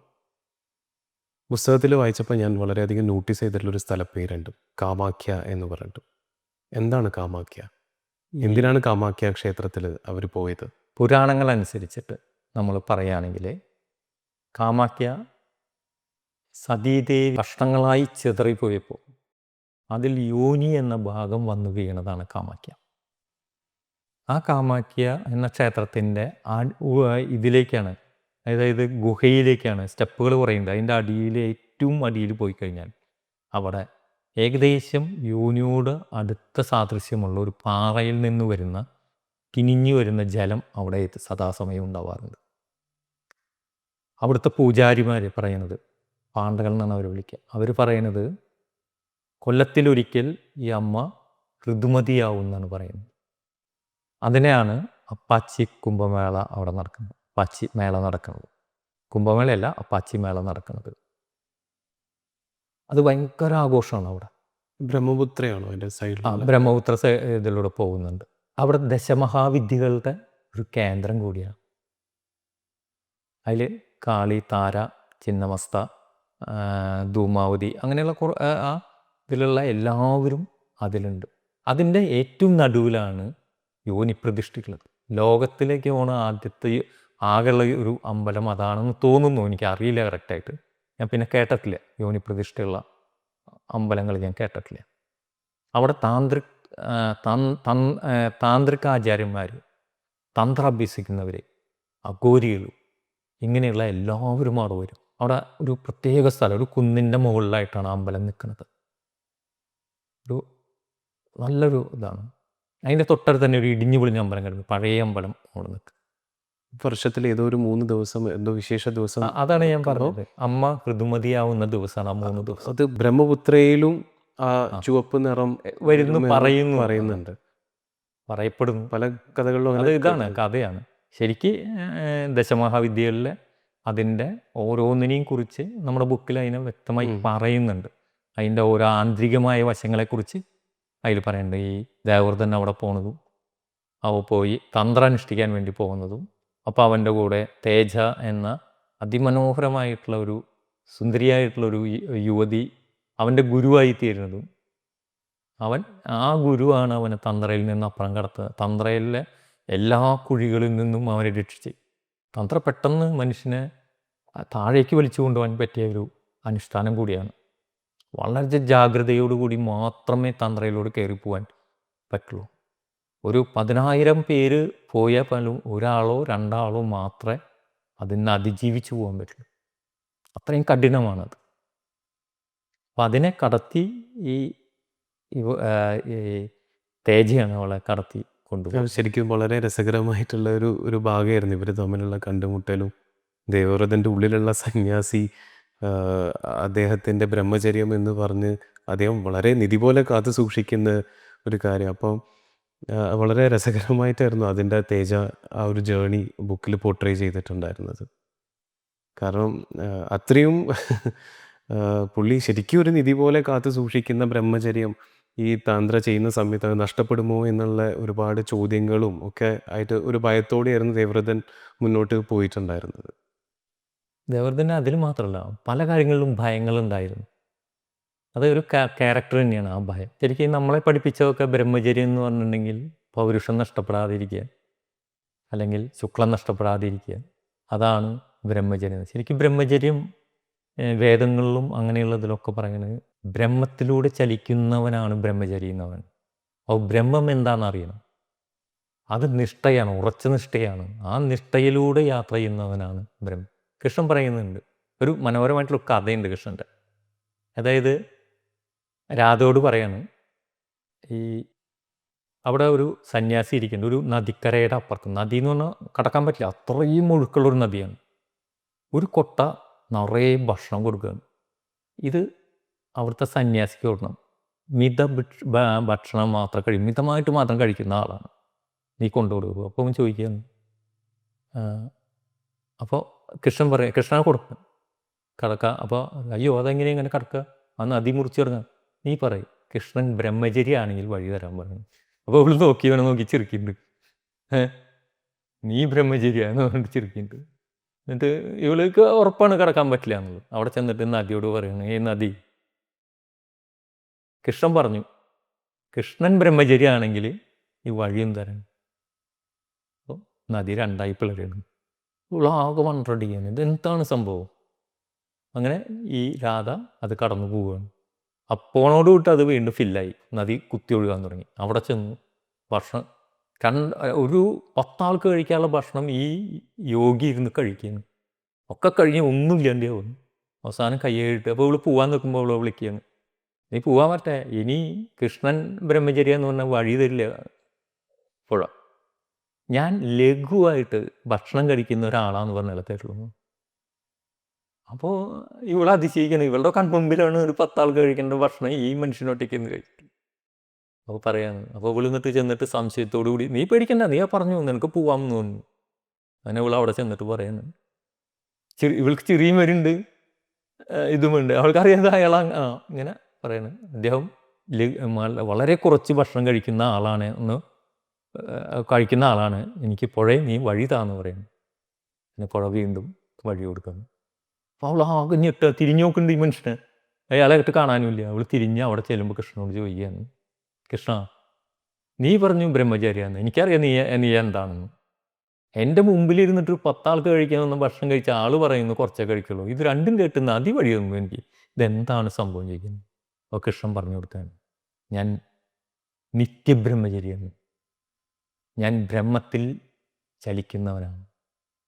ആരൊരുവൻ ബ്രഹ്മത്തിൽ ചലിക്കുന്നുവോ അവൻ്റെ ബോധത്തിൽ ഉറച്ചവനാണ്. ആ ബോധത്തിൽ നിന്നുകൊണ്ട് എന്ത് കഴിച്ചാലും അല്ലെങ്കിൽ എന്തൊക്കെ ചെയ്താലും അവൻ്റെ ബ്രഹ്മചര്യം നഷ്ടപ്പെടില്ല, അവൻ്റെ ശക്തി നഷ്ടപ്പെടില്ല. അതുകൊണ്ടാണ് നിനക്ക് പുഴ അദ്ദേഹം അറിഞ്ഞുകൊണ്ടാണ് ഭക്ഷണം കഴിച്ചത്. അറിഞ്ഞുകൊണ്ട് കഴിക്കുമ്പോൾ അദ്ദേഹത്തിന് അറിയാം എനിക്ക് എത്ര വേണ്ടോന്നറിയാം. പക്ഷേ അറിഞ്ഞു കഴിക്കുമ്പോൾ ആൾ നിഷ്ഠയിലുറയ്ക്കുന്നു, അയാൾ ബോധത്തിലേക്ക് എത്തുന്നു. ആ ബോധാവസ്ഥയിൽ നിന്നുകൊണ്ടാണ് ഭക്ഷണം കഴിച്ചുകൊണ്ടാണ് നദി രണ്ടും കേട്ടത്. ഞാൻ നിൻ്റെ കൂടെ രാസലീല ആടുമ്പോൾ ഞാൻ ബോധത്തിലാണ്, ഞാൻ നിന്നിലല്ല, ഞാൻ തന്നെയാണ് എന്നൊരു കഥ പറയുന്നത്. അത്രയും പ്യൂറസ്റ്റ് ഒരു അതായത് നമ്മൾ എന്ത് ചെയ്യും, ഇപ്പം നമ്മൾ സാധാരണയിൽ നമ്മൾ ചെയ്യുന്നത് നമ്മൾ അറിയണില്ല. ശരീരം എന്ത് ചെയ്യുന്നു, മനസ്സെന്ത് ചെയ്യുന്നു, അതിലൂടെ പോവാണ്. നമ്മൾ പറഞ്ഞിടത്തല്ല മനസ്സ് നിൽക്കുന്നത്, നമ്മൾ പറഞ്ഞിടത്തല്ല ശരീരം നിൽക്കുന്നത്. അപ്പം ഞാൻ എന്നൊരു ഇതുണ്ടല്ലോ, ഞാൻ, എൻ്റെ ശരീരം, എൻ്റെ മനസ്സ്. അപ്പം എൻ്റെ എന്ന് പറയുമ്പോൾ ഞാൻ വേറെയാണ്. അപ്പോൾ അത് പറയുന്നത് കേൾക്കുന്നില്ല. കൃഷ്ണൻ പറയുന്നു ഞാൻ എന്ന് പറഞ്ഞാൽ ഞാൻ തന്നെയാണ്. എൻ്റെ എല്ലാ ചിന്തകളും, എൻ്റെ നടത്തവും അല്ലെ എൻ്റെ ശരീരവും ഒക്കെ ഞാൻ തന്നെയാണ്. ഞാൻ പറഞ്ഞതേ കേൾക്കൂ എൻ്റെ ശരീരം, ഞാൻ പറഞ്ഞതേ എൻ്റെ മനസ്സ് കേൾക്കൂ. ഇതന്നെയാണ് യോഗിയും അവിടെ പറഞ്ഞ് ഇതാക്കുന്നത്. ആ ആളാണ് നിത്യബ്രഹ്മചരി എന്നാണ് കൃഷ്ണൻ പറയുന്നത്. കാരണം നമ്മൾ ഇന്നത്തെ കാണുന്ന ബ്രഹ്മചര്യ അല്ല. പക്ഷെ എന്ത് ചെയ്യുമ്പോഴും ബോധത്തോടു കൂടി ചെയ്യണം, അല്ലെങ്കിൽ എനർജി നഷ്ടപ്പെടും. അത് തേജ പറയുന്നുണ്ട്. ആ കഥാപാത്രം, തേജ എന്നുള്ള കഥാപാത്രം ദേവവ്രതനോട് പറയുന്നുണ്ട്, നീ നിന്നിലേക്ക് വരണം, നീയായിരിക്കണം എന്നൊക്കെ അങ്ങനെയുള്ള ഒരു ഭാഗം പറയുന്നുണ്ട്. അപ്പോൾ അതിൽ പിന്നെ ദേവവ്രതൻ സ്വപ്നം കാണുന്നുണ്ട്. സ്വപ്നത്തിൽ ഒരുപാട് പെൺകുട്ടികൾ അദ്ദേഹത്തിനെ പൂട്ടിയിടുന്നുണ്ട്. അപ്പം അതൊക്കെ ഭയങ്കര മൈൻഡ് അത്രയും, ഇപ്പം നേരത്തെ നമ്മൾ തുടക്കത്തിൽ തൊട്ട് പറഞ്ഞ പോലെ തന്നെ ലക്ഷ്യം വളരെ പ്രധാനമാണ്. ആ ലക്ഷ്യത്തിൽ ഇരുന്നുകൊണ്ടാണ് ഈ താന്ത്രിക വിദ്യ ഓരോന്നോരോന്നായിട്ട് കംപ്ലീറ്റ് ചെയ്തിട്ടുണ്ടായിരുന്നത്. അതുകൊണ്ട് തന്നെയാണ് അതിന് ഇത്രയധികം കഠിനമാണെന്ന് പറയുന്നത്. കാരണം ലക്ഷ്യത്തിലെത്തുക എന്ന് പറഞ്ഞാൽ എളുപ്പമല്ല. അതിന് 100 തടസ്സങ്ങൾ നമ്മുടെ മനസ്സ് തന്നെ ഉണ്ടാക്കിക്കൊണ്ടിരിക്കും. നമ്മുടെ മനസ്സ് അപ്പോൾ തന്നെ ഓരോ തടസ്സങ്ങൾ ഉണ്ടാക്കിക്കൊണ്ടിരിക്കും. അയ്യോ ഇത്ര നേരം ഒന്ന് ഇരിക്കാൻ പറ്റുമോ, അല്ലെങ്കിൽ ഇങ്ങനെ ചെയ്യാൻ പറ്റുമോ, ഇത്ര നേരത്തെ എണീക്കാൻ പറ്റുമോ, അല്ലെങ്കിൽ അത് ഞാൻ ചെയ്താൽ ശരിയാവുമോ, അങ്ങനെ 100 ചോദ്യങ്ങൾ നമ്മൾ നമ്മളോട് തന്നെ ചോദിച്ചുകൊണ്ടേയിരിക്കും. അവിടെയാണ് ഈ അഘോരി ഈ ചോദ്യങ്ങളെ മുഴുവൻ പൊട്ടിച്ച് കളയുന്നത്, തകർത്ത് കളയാണ് അഘോരി ചെയ്യുന്നത്. എന്നാൽ സന്യാസിയോ അതിനെ മനനം ചെയ്ത് വരും, സമയങ്ങൾ കുറേ എടുക്കും. ഏതാണെന്ന് വെച്ചാൽ പൊട്ടി അതിന് എടുത്തിട്ട് ഓരോന്നിനും എടുത്ത് പൊട്ടിക്കണം, അവൻ കൺമുമ്പിൽ പൊട്ടിച്ച് കളയണം, എന്നിട്ട് യഥാർത്ഥമായിട്ടുള്ള അതിലേക്ക് സഞ്ചരിക്കുകയാണ്. പക്ഷെ അങ്ങനത്തെ സംശയം വരുന്ന സമയത്തും എനിക്കതിൽ ഏറ്റവും ഇഷ്ടപ്പെട്ട ഒരു കാര്യം എന്താ വെച്ചാൽ, ഗുരുബാബ പക്ഷേ ദേവവ്രതൻ്റെ മനസ്സിൽ വന്നിട്ട് പറഞ്ഞു കൊടുക്കുന്നുണ്ട്, നീ ഒന്നുകൊണ്ട് പേടിക്കണ്ട, ഭയപ്പെടേണ്ട. അത് അതെങ്ങനെ ശരിക്കും സംഭവിക്കുന്നത്? അതായത് എത്രയോ ദൂരത്ത് നമ്മളെ കൂടെ അടുത്തില്ലാത്തൊരാൾ നമ്മളെ മൈൻഡിൽ വന്നിട്ട് അതെങ്ങനെ അത് കമ്മ്യൂണിക്കേറ്റ് ചെയ്യാൻ പറ്റുന്നത്? അത് വളരെ സിമ്പിളാണ്. ഇപ്പം നമ്മൾ കൊച്ചുങ്ങളിലൊക്കെ ചെയ്തിട്ടുള്ള, വളരെ കൊച്ചിലായിരിക്കുമ്പോൾ ചെയ്തിട്ടുള്ള ചില സംഭവങ്ങൾ നമ്മളൊക്കെ മറന്നുണ്ടാവും. വളരെ കൊച്ചിലായിരിക്കും, ഇപ്പം നമുക്ക് ഇത്ര ഏജ് ആയില്ലേ, ചില നിമിഷങ്ങളിൽ നമ്മുടെ മൈൻഡിൽ പെട്ടെന്ന് അത് എടുത്ത് വരുന്നത് കാണാം. 100 അനുഭവം എല്ലാവർക്കും ഉണ്ടാവും. അത് എവിടുന്നാ വരുന്നത്? ആ തോട്ട് എങ്ങനെ എത്രയോ വർഷങ്ങൾക്ക് മുമ്പ് സംഭവിച്ചൊരു തോട്ട് പെട്ടെന്ന് മനസ്സിലേക്ക് യാദൃശ്യമായിട്ട് കയറി വരുന്നത് എങ്ങനെയാണ്? ഗുരു ഇതിനു മുന്നേ ഇവനോട് പറഞ്ഞു കൊടുത്തിട്ടുള്ള സാധനം തന്നെയാണ് ഇവൻ്റെ ഉള്ളിലൂടെ കയറി വരുന്നത്. അത് ഇവന് അത് അന്ന് പറഞ്ഞ വാക്കുകൾ ഇവൻ്റെ ഉള്ളിലൂടെ ഇവനിലേക്ക് തന്നെ കയറി വരികയാണ് ചെയ്യുന്നത്. ഗുരു ഇതെല്ലാം പറഞ്ഞു കൊടുത്തിട്ടുണ്ട് ഇവന്. അപ്പോൾ ഉബോധ മനസ്സിൽ അടിഞ്ഞു കിടക്കുന്ന നമ്മുടെ എല്ലാവരും ഉബോധ മനസ്സിൽ കോടിക്കണക്കിന് സ്റ്റോറേജ് ഉള്ള സ്ഥലമാണ് ഉബോധ മനസ്സ്. ഇതിലെല്ലാം ഇതൊക്കെ കിടക്കുന്നുണ്ട്. നമുക്ക് ആവശ്യം വരുമ്പോൾ അതിന്ന് ഒരെണ്ണെടുത്ത് പുറത്തേക്ക് വരും. അത് നമ്മുടെ ഇപ്പോൾ ഉള്ള മനസ്സിനുമായിട്ട് ബന്ധപ്പെടും. ഉബോധ മനസ്സിന് സംശയങ്ങളൊന്നുമില്ല. അത് ഇമോഷണലായിട്ട് എന്ത് സംസാരിച്ചാലും വിഷ്വലൈസ് ചെയ്യുകയാണെങ്കിൽ അത് ഉള്ളിൽ പതി, അത് ആവശ്യം വരുമ്പോൾ പൊന്തി വരും. അപ്പോൾ ഗുരു അന്ന് പറഞ്ഞിട്ടുള്ള ഈ ദേവവ്രതൻ്റെ ഉബോധ മനസ്സിൽ കിടക്കുന്നുണ്ട്. അത് സന്ദർഭം വന്നപ്പോൾ അവൻ ആകെ ഇതായിപ്പോൾ അവനിലേക്ക് അത് വാക്കായിട്ട് ഉയർന്നു വരികയാണ്, അവൻ കേൾക്കുകയാണ് അത്. അപ്പോൾ അതേ സമയത്ത് നമ്മൾ ഉണർന്നിരിക്കുന്ന മനസ്സിന് സംശയങ്ങളാണ്, നിരന്തരം സംശയങ്ങളാണ്. അപ്പോൾ ആ സംശയങ്ങളിലൂടെ പോകുമ്പോൾ എല്ലാറ്റിലും സംശയം ഉണ്ടാവുള്ളൂ. അപ്പോൾ ഉബോധ മനസ്സിനെ നമ്മളിപ്പോൾ ഉറക്കത്തിലേക്ക് വരുമ്പോൾ ബോധ മനസ്സ് ഉറങ്ങി ഉബോധ മനസ്സ് ആക്റ്റീവ് ആവുക ചെയ്യുന്നത്. ബോധ മനസ്സിലാണ് സംശയങ്ങൾ മുഴുവൻ, ഉബോധ മനസ്സിലല്ല. ഉബോധ മനസ്സിലാണ് സ്ട്രോങ്. ബോധ മനസ്സുകൊണ്ട് എന്തു വേണീ ചെയ്യാൻ പറ്റും. അപാര കഴിവ് ഒരു മനുഷ്യനുള്ളത്. ആ സാധ്യതകളൊക്കെയാണ് ഈ അഘോരിക്ക് ഗുരു പറഞ്ഞു കൊടുക്കുന്നത്. അതൊക്കെ ഇവൻ്റെ ഉള്ളിൽ ഗുരു ഉറപ്പിച്ചു വെച്ചിട്ടുണ്ട്. ഇവന് വേണ്ടതൊക്കെ ഉറപ്പിച്ചു വെച്ചിട്ടുണ്ട്. അത് ഓരോന്നോരോന്നായി ഇവന് സമയം വരുമ്പോൾ ഗുരുവിൻ്റെ വാക്കായിട്ട് തന്നെ ഇവന് കേൾക്കാൻ പറ്റും. അതാണ് അത് വശീകരണ മന്ത്രം ശരിക്കും ഉണ്ടോ? കാരണം കാട്ടിൽ വെച്ചിട്ട് പുലീനെ കണ്ടപ്പോൾ ദേവവ്രതൻ അതിനെ വശീകരിക്കുകയാണ് ചെയ്തിട്ടുള്ളത്. അതിൽ പല ഇൻസിഡൻസിലും വശീകരണ മന്ത്രം കൊണ്ട് ചെയ്തിട്ടുണ്ട്. അപ്പോൾ ശരിക്കും വശീകരണ മന്ത്രമുണ്ടോ? ഈ നമ്മളെ ജാഥ വിളിച്ചു പോകുന്ന കണ്ടിട്ടില്ലേ, ഇൻഗുലാബ്സ് ഉണ്ടാവാന്ന്. അപ്പോൾ മുഷ്ടിയൊക്കെ ബലം പിടിച്ച് പറയാണ്. അപ്പോൾ അതിന് ഒരു പ്രത്യേക ഒരു ശബ്ദമുണ്ട്. അല്ലെങ്കിൽ സമരക്കാരെ നോക്കിയാൽ അറിയാം, അവർ വിളിക്കുന്ന ഓരോ മുദ്രാവാക്യങ്ങളിലും അറിയാം ഇത് വാക്കാണ്. വാക്കിൻ്റെ ഘടനയ്ക്ക് ചെറിയ മാറ്റങ്ങൾ വരുത്തി ഫോഴ്സ് കൊടുക്കുമ്പോൾ അത് ഒരു ആവേശമായിട്ട് മറ്റുള്ളതാണ് എല്ലാവരും വിളിക്കുകയാണ് ചെയ്യുന്നത്. അങ്ങനെ ഒരു സാധാരണ ആൾ പോലും മുദ്രാവാക്യം വിളിച്ച് മറ്റുള്ളവരെ കൊണ്ട് വിളിപ്പിക്കാൻ കഴിയുമെങ്കിൽ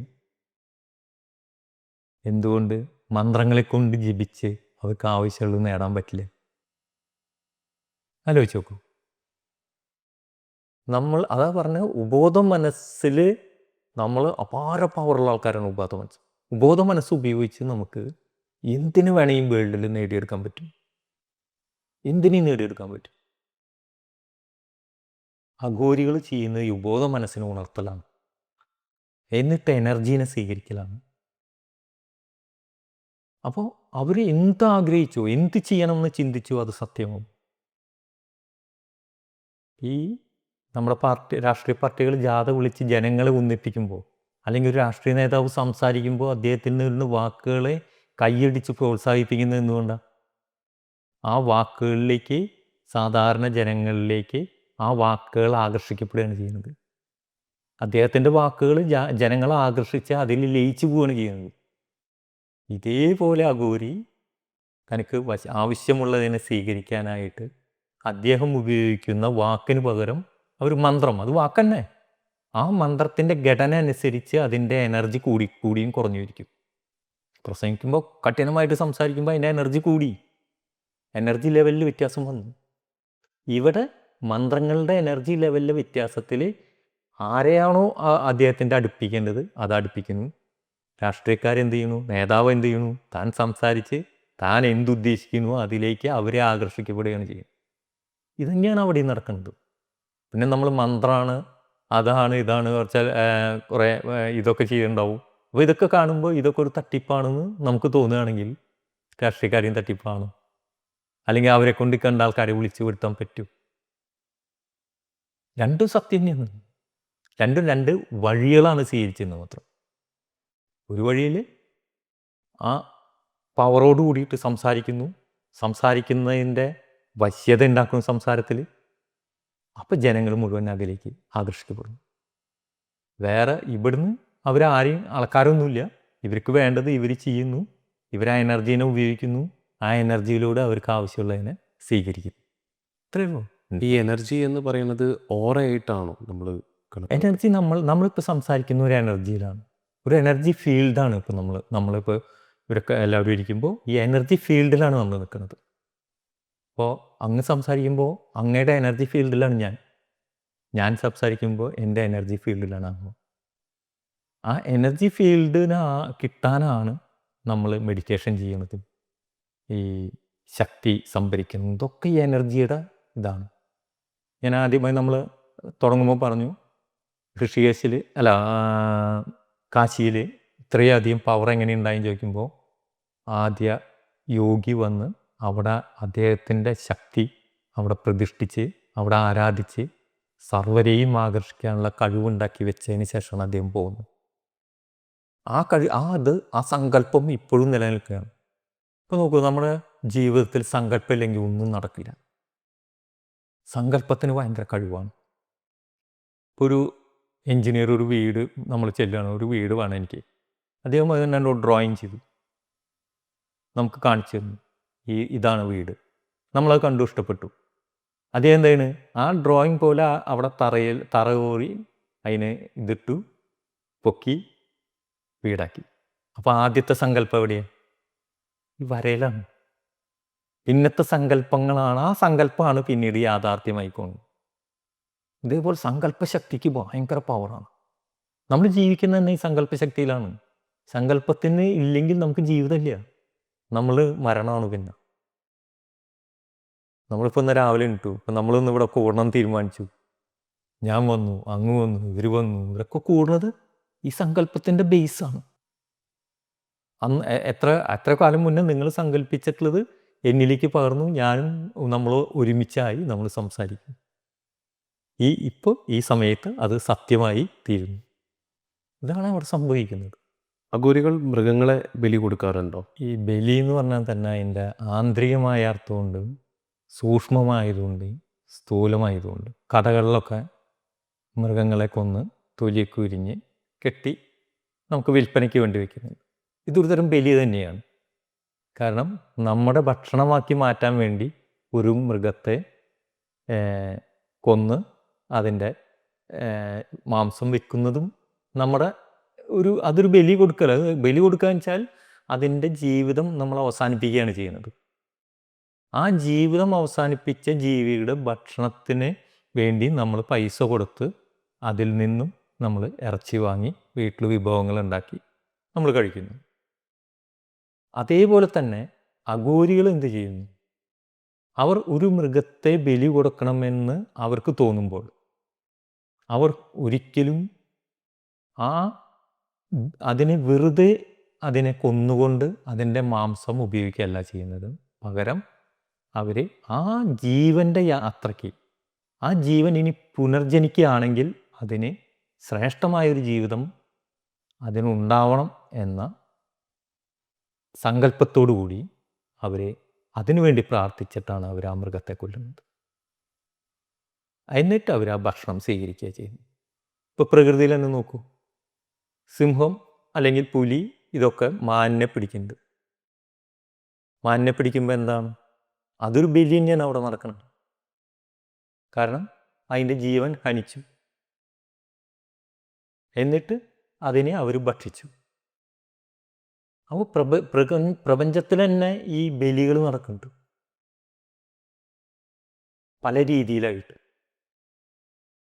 അപ്പോൾ നമ്മൾ സാധാരണ കേൾക്കുന്നത് ഈശ്വരപ്രീതിക്ക് വേണ്ടിയിട്ട് ബലി കൊടുക്കണമെന്നാണ് നമ്മളൊക്കെ വിചാരിച്ചിരിക്കുന്നത്. ഈശ്വരപ്രീതിക്ക് വേണ്ടി ബലി ഒരിക്കലും കൊടുക്കാൻ പാടില്ല, കൊടുക്കാനും പറ്റില്ല എന്നാണ് എനിക്ക് പറയാനുള്ളത്. കാരണം എന്താ വെച്ചിട്ടുണ്ടെങ്കിൽ ഈശ്വരൻ്റെ സൃഷ്ടിയാണ് മൃഗവും, ഒരു പുഴു പോലും ഈശ്വരൻ്റെ സൃഷ്ടിയാണ്, കല്ലും ഈശ്വരൻ്റെ സൃഷ്ടിയാണ്, ജീവനുള്ളതും ജീവനില്ലാത്തതും എല്ലാം ഈശ്വര സൃഷ്ടിയിൽ നിലനിൽക്കുന്നതാണ്. അങ്ങനെ വരുമ്പോൾ ഈശ്വരൻ്റെ പ്രീതിക്ക് വേണ്ടിയിട്ട് എങ്ങനെയാണ് ബലി കൊടുക്കാൻ പറ്റുക ഒരു ജീവന്? പിന്നെ ഈശ്വരൻ ഇതൊക്കെ കണ്ടിരിക്കുന്ന ആളാണോ? കാരണം എൻ്റെ ആഗ്രഹത്തിന് വേണ്ടിയിട്ട്, എൻ്റെ ആഗ്രഹങ്ങൾ സാധിക്കാൻ വേണ്ടി ഞാൻ ഒരു മൃഗത്തിന് ബലി കൊടുക്കുമ്പോൾ ഈശ്വരൻ അത് സ്വീകരിക്കുന്നു. കാരണം ഈശ്വരൻ്റെ ഈ സൃഷ്ടിയിൽപ്പെട്ടിട്ടുള്ള തന്നെയാണ് ഞാൻ കൊടുക്കുന്ന ബലിയിലെ ആ ജീവനും എന്ന് തിരിച്ചറിയാൻ എന്താ നമുക്ക് പറ്റാത്തത്? അപ്പോൾ ഈശ്വരപ്രീതിക്ക് വേണ്ടിയിട്ടുള്ള ഒരു ബലി ഇല്ല എന്നാണ് എൻ്റെ അഭിപ്രായം.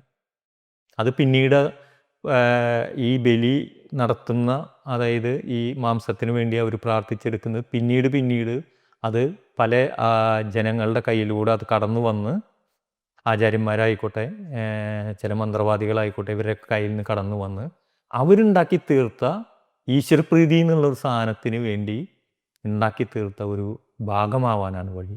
ഇനി ഈശ്വരപ്രീതി എന്ന് പറഞ്ഞാൽ എല്ലാവരും അതിൽ സറണ്ടർ ആവും. കാരണം ഈശ്വരനെ എല്ലാവർക്കും പേടിയാണ്. പേടിയുടെ കാരണം ഈശ്വരനിലുള്ള വെളിച്ചത്തെ കാണാത്തതുകൊണ്ടാണ്, ഈശ്വരൻ്റെ പ്രഭയെ കാണാത്തതുകൊണ്ടാണ്, അല്ലെങ്കിൽ ഈശ്വരൻ എന്താണെന്ന് അറിയാത്തതുകൊണ്ടാണ്. ഈശ്വര സങ്കല്പം എങ്ങനെ ഉണ്ടായെന്ന് അറിയാത്തതുകൊണ്ടാണ്. ഈശ്വരികത നിലനിൽക്കുന്ന ഈ പ്രപഞ്ചത്തിൽ ഈശ്വരൻ എങ്ങനെ സൃഷ്ടിക്കപ്പെട്ടു, അല്ലെങ്കിൽ ഈശ്വരൻ എങ്ങനെ ഉണ്ടായി എന്ന് നമുക്ക് തിരിച്ചറിയാൻ കഴിയാത്തത് കൊണ്ടാണ് ഈ ബലി, ഈശ്വരപ്രീതിക്ക് വേണ്ടിയുള്ള ബലി എന്നുള്ളത് വന്നത്. അഘോരികൾ ഒരിക്കലും ഈശ്വരപ്രീതിക്ക് വേണ്ടിയിട്ട് ബലി കൊടുക്കാറില്ല. അവർ അവരുടെ ആവശ്യത്തിന് വേണ്ടി മാത്രമാണ് ഉപയോഗിക്കുന്നത്. അത് ആ ജീവൻ്റെ ശ്രേയസ്സിന് വേണ്ടിയിട്ട് അവർ പ്രാർത്ഥിച്ച് അവർ അതിനെ ഏറ്റവും നല്ലൊരു ഇതിലാക്കിയതിന് ശേഷം ഭക്ഷണം കഴിക്കാനായിട്ട് അതിൻ്റെ മാംസം എടുക്കാറുള്ളൂ. ഈ അഘോരികൾ കൂടുതലും ഹിമാലയങ്ങളിലാണ് കാണുന്നത്. എന്താണ് ഹിമാലയത്തിന് ഇത്രയ്ക്കും നമ്മളെയൊക്കെ ഈ വശീകരിക്കാനുള്ള ആ സൗന്ദര്യവും, എന്തുകൊണ്ടാണ് ഹിമാലയം ഇങ്ങനെ ഇത്രയും മനോഹരമായി കിടക്കുന്നത്?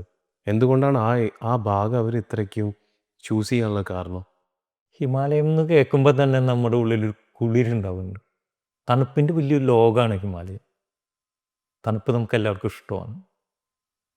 കാരണം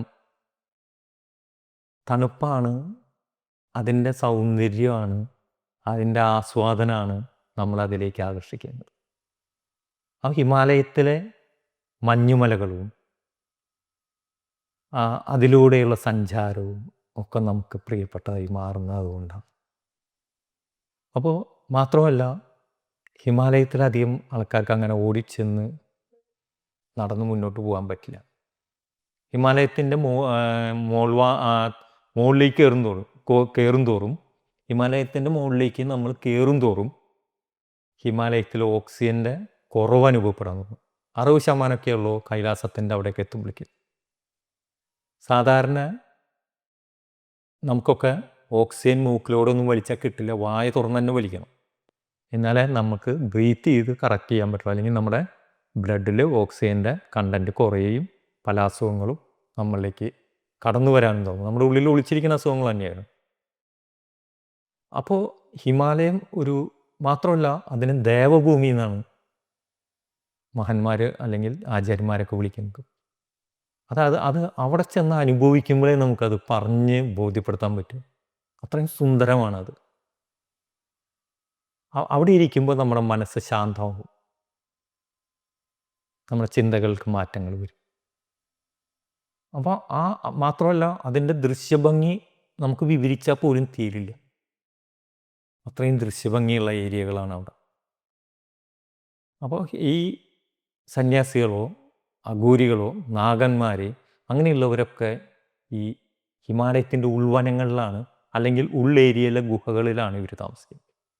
കാരണം ആരുടെയും ശല്യമില്ല, ആരും അവരെ ശല്യപ്പെടുത്തില്ല, അവർക്ക് ചെയ്യേണ്ടത് മുഴുവൻ ചെയ്യാൻ കഴിയും.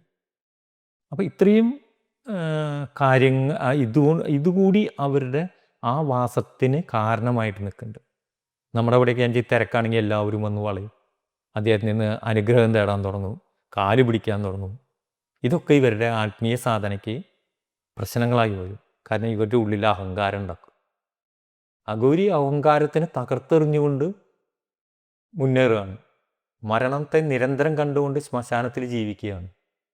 തൃശൂലം ഏതു നേരവും മനനം ചെയ്ത് ഈ 3 തത്വങ്ങളും, കാലത്തിൻ്റെ 3 തത്വങ്ങളെയും മനനം ചെയ്ത് അഘോരി ജീവിക്കുകയാണ്. തലയോട്ടി വെച്ചുകൊണ്ട് താനും ഇതേ രൂപത്തിലാവുമെന്ന് അദ്ദേഹം സ്വയം കണ്ടെത്തുകയാണ്. നിമിഷ നേരെയുള്ള ജീവിതം ഇതന്നെയാണ് എൻ്റെയും അവസ്ഥ, ഞാനും ഇതന്നെയാവും എന്ന് അഘോരി കണക്കാക്കാൻ. അതേ അഘോരി തന്നെ ചിതാഭസ്മം എടുത്ത് ശരീരത്തിൽ തേക്കുന്നത് ഇത്രയും ഓടി നടന്ന് ഇത്രയും കഴിവുള്ള ആൾ അവസാനം ഒരു പൊടി ഭസ്മമായല്ലോ, ആ ഭസ്മത്തെ ഞാനിതാ നമിക്കുന്നു, നിൻ്റെ ഏറ്റവും ശ്രേഷ്ഠമായിട്ടുള്ള ആ അവസ്ഥയെ ഞാൻ മനസ്സിലാക്കുന്നു, നീ മരണത്തെ കണ്ടിരിക്കുന്നു, മരണത്തിലൂടെ നീ ശിവലോകത്തിലേക്ക് പ്രാപിക്കാൻ പോയിരിക്കുന്നു, നിൻ്റെ ആ വിഭൂതി ഞാനിതാ എടുക്കുന്നുണ്ട്. അവൻ ഈ അഘോരി സ്വയം ശരീരത്തിൽ പരത്തിയിട്ട് പറയുകയാണ്, ഈ നാളെ ഞാനും ശിവബോധത്തിലേക്ക്, ശുദ്ധബോധത്തിലേക്ക് ഞാൻ എത്തുന്ന അഘോരി പറയാണ് അവിടെ. അഘോരി ലോകത്തിന് വലിയൊരു സന്ദേശം നൽകുന്നുണ്ട്. നമ്മളത് അറിയാത്തതുകൊണ്ടാണ്. അവർ വീട് കെട്ടുന്നില്ല, നല്ല നല്ല ഡ്രസ്സുകൾ ഇടുന്നില്ല, സ്വർണ്ണാഭരണങ്ങളില്ല, ജനങ്ങളോട് തല്ലൂടാൻ പോകുന്നില്ല, കത്തിക്കുത്താനോ വഴക്കിനോ ഒന്നിനും പോകുന്നില്ല. അഘോരി ലോകത്തിന് കാണിച്ചു കൊടുക്കുകയാണ്, ജീവിതം ഇതാണ്, നിങ്ങൾ കാണുന്ന ജീവിതമല്ല ജീവിതം. ജീവിതത്തിൻ്റെ യഥാർത്ഥ വശം ശിവനെ, അല്ലെങ്കിൽ അവർ ശിവനെ ആരാധിക്കുന്നതുകൊണ്ട് ശിവത്തിൻ്റെ ബോധത്തിലേക്ക്, ശക്തിയുടെ ബോധത്തിലേക്ക്, അല്ലെങ്കിൽ നമ്മുടെ ജീവൻ എത്തിപ്പെടേണ്ട സ്വസ്ഥാനത്തിലേക്ക് എത്തിച്ചേരാനുള്ള മാർഗം ഇത് മാത്രമേ ഉള്ളൂ എന്ന് അഘോരി ജനത്തിന് മുമ്പിലെടുത്ത് വയ്ക്കുകയാണ്. തലയോട്ടിയായിട്ടും തൃശൂലമായിട്ടും അവരുടെ ശരീരത്തിലെ ജഡഭൂതാദികളായിട്ടും ഈ കാണുന്ന ഭംഗികളൊക്കെ ഒരു നിമിഷത്തിൽ നശിച്ചു പോകുന്നു അഘോരി പറയാതെ പറഞ്ഞുകൊണ്ടിരിക്കുന്നുണ്ട് നമ്മളോട്. അപ്പോൾ അഘോരി എന്ത് ചെയ്യണ്ടെങ്കിലും അതിനൊരു കാരണമില്ലാതെ അഘോരി ചെയ്യില്ല. യഥാർത്ഥ അഘോരികളായിരിക്കണം. യഥാർത്ഥ അഘോരികളുടെ കാര്യങ്ങളാണ് ഞാൻ ഈ പറഞ്ഞത്. നമ്മൾ പലപ്പോഴും കാണാറുണ്ട് അഘോരികളാണെന്നൊക്കെ പറഞ്ഞ് കാണാറുണ്ട്. നമുക്ക് എങ്ങനെ തിരിച്ചറിയാൻ പറ്റും? അഘോരിയെ തിരിച്ചറിയണമെങ്കിൽ ഇനി അഘോരി എന്നല്ല, ആരെയും തിരിച്ചറിയണം അവൻ്റെ കണ്ണുകളിലേക്ക് നോക്കണം. കണ്ണുകളുടെ ദൃഢത, കണ്ണുകളുടെ തിളക്കം, കണ്ണുകളുടെ വശ്യത, സംസാരിക്കുമ്പോഴുള്ള കണ്ണുകളുടെ ചലനങ്ങളും, ഇതൊക്കെ നോക്കിയാൽ ഒരു 99% ആൾക്കാരുടെയും നമുക്ക് ആരാണെന്ന് മനസ്സിലാക്കാൻ പറ്റും. എന്നാൽ അഘോരി തീരുമാനിക്കുകയാണ് അവന് ഞാൻ പിടികൊടുക്കണ്ടെന്ന് വെച്ചാൽ നമുക്ക് ഒരിക്കലും മനസ്സിലാക്കാനും പറ്റില്ല. പിന്നെ അഘോരി ചിന്തിക്കുന്നത്, എന്തിനാണ് ഞാൻ ഇയാളെ വിളിച്ചു കൊണ്ടുപോകുന്നത്, എന്താണ് കാര്യം, അദ്ദേഹത്തിന് എന്തെങ്കിലും ഉപകാരം ഉണ്ടാവുണ്ടെങ്കിൽ ഈ അഘോരി വന്നൊന്ന് വരും. പക്ഷെ ഒരു കാരണവുമില്ല, ഒന്നുമില്ലാണ്ട് അഘോരി മാക്സിമം ഒഴിഞ്ഞു പോവുള്ളൂ, ആ മനുഷ്യരിൽ നിന്ന് അകന്നു പോകും. അപ്പോൾ അവർക്ക് തോന്നും ഇതൊരു ഫേക്കാണെന്ന് തോന്നിട്ട് അവരെ പെട്ടെന്ന് പോകും. അഘോരി എന്നല്ല, ആരെയും നമ്മൾ കണ്ണുകളിലാണ് ശ്രദ്ധിക്കേണ്ടത്. കണ്ണുകളും നമ്മളോട് കറക്റ്റായിട്ട് ഉത്തരം പറയും അതാരാണെന്ന്. ഞാൻ ഋഷികേശിൽ വെച്ച് കണ്ട അഘോരിയും അദ്ദേഹത്തിൻ്റെ കണ്ണുകൾ രാത്രിയിലും ബൾബ് പോലെ പ്രകാശിക്കുകയായിരുന്നു. അത്രയും, അതും 80-85 വയസ്സ് കഴിഞ്ഞ ആ പ്രായത്തിലാണ് ഞാൻ കാണുന്നത്. അദ്ദേഹം ജീവിച്ചിരിപ്പുണ്ടോ എന്നൊന്നും അറിയില്ല. മാത്രമല്ല അതിൽ ഏറ്റവും വലിയ രസം ഉണ്ടായത്, അഘോരിയായിട്ട് കണ്ടു, സംസാരിച്ചു, 7 ദിവസം അദ്ദേഹത്തിൻ്റെ കൂടെ ഉണ്ടായിരുന്നെങ്കിലും ഞാൻ പറഞ്ഞില്ലേ എൻ്റെ സുഹൃത്ത് സുരേഷ് ബാബു ഏട്ടൻ എൻ്റെ ഏറ്റവും ഇതാണ്. അപ്പം അദ്ദേഹം ഉണ്ടായിരുന്നു. അപ്പം ഞങ്ങളോട് ഒരിക്കലും അദ്ദേഹം നിങ്ങൾ എവിടുന്നാണ് വന്നതെന്ന് ചോദിച്ചിട്ടില്ല, ഞങ്ങളുടെ പേര് ചോദിച്ചിട്ടില്ല, നാളെ കാണുമെന്ന് ചോദിച്ചില്ല, പൈസയും ചോദിച്ചിട്ടില്ല. പിരിയാൻ നേരത്ത് അദ്ദേഹം ഞങ്ങളെ ഒന്ന് തൊഴുതു, ഞങ്ങൾ അദ്ദേഹത്തിനും തൊഴുതു. അദ്ദേഹത്തിൻ്റെ വഴിക്ക് പോയി, ഞങ്ങൾ ഞങ്ങളുടെ വഴിക്കും പോയി. അത് ആ വേർപിരിയലുണ്ടല്ലോ, അത് സത്യമായിട്ടുള്ള ഒരു വേർപിരിയലാണ്. കാരണം നാളെ ആരെ കാണാൻ പറ്റും? ഒരാൾക്ക് ഒരാളെയും നാളെ കാണാൻ പറ്റുമെന്ന് ഒരു ഉറപ്പുമില്ല ഈ ഭൂമിയിൽ. ചിലപ്പോൾ ഇനി വേറൊരാളാവും അദ്ദേഹത്തിൻ്റെ കൂടെ വരിക, അദ്ദേഹം ചിലപ്പോൾ പറഞ്ഞു, ചിലപ്പോൾ അദ്ദേഹം ആരുടെ അടുത്ത് പോയില്ല എന്ന് വരാം. നമ്മളും അദ്ദേഹം കടന്നു പോകുന്നതിന് ശേഷം നമ്മളും നമ്മുടേതായ കുറേ ഈ സമൂഹത്തിൽ ജീവിക്കുന്നതുകൊണ്ട് സമൂഹത്തിൻ്റെ ചില നിയമങ്ങളിലും ഇതിലും നമ്മളും ജീവിച്ചുകൊണ്ട് പോവുകയാണ്. നമുക്ക് ഇത് ഈ ജീവിതം വിട്ടെറിഞ്ഞ് നമുക്ക് ഇതേപോലെ ഹിമാലയത്തിലോ വേറെ എവിടെയെങ്കിലോ ചെന്നിരുന്ന് നമുക്ക് മനനം ചെയ്ത് നമ്മൾ ലക്ഷ്യത്തിലേക്ക് എത്താൻ കഴിയുമെങ്കിൽ നമ്മൾ ഭാഗ്യവാന്മാരാകും. പക്ഷെ അതാവാൻ എളുപ്പമല്ല, നമ്മുടെ മനസ്സ് അംഗീകരിക്കില്ല. നമ്മൾ ഇന്ന് വരെ കണ്ടിട്ടുള്ള നമ്മുടെ സുഹൃത്തുക്കൾ, നമ്മുടെ വീട്, കാറ്, ഭാര്യ, മക്കൾ, അങ്ങനെ ഒരുപാട് ഇതിനെ വിട്ടു പോവുക എന്നുള്ളത് അത് എളുപ്പമല്ല. പണ്ട് എൻ്റെ ഒരു ആചാര്യൻ പറഞ്ഞിട്ടുണ്ട്, എല്ലാവരും ഉപേക്ഷിച്ചു പോയി എന്ന് പറയും. ഞാൻ ഭാര്യേനെ ഉപേക്ഷിച്ചു പോയി, ഞാൻ സ്വത്ത് ഉപേക്ഷിച്ചു.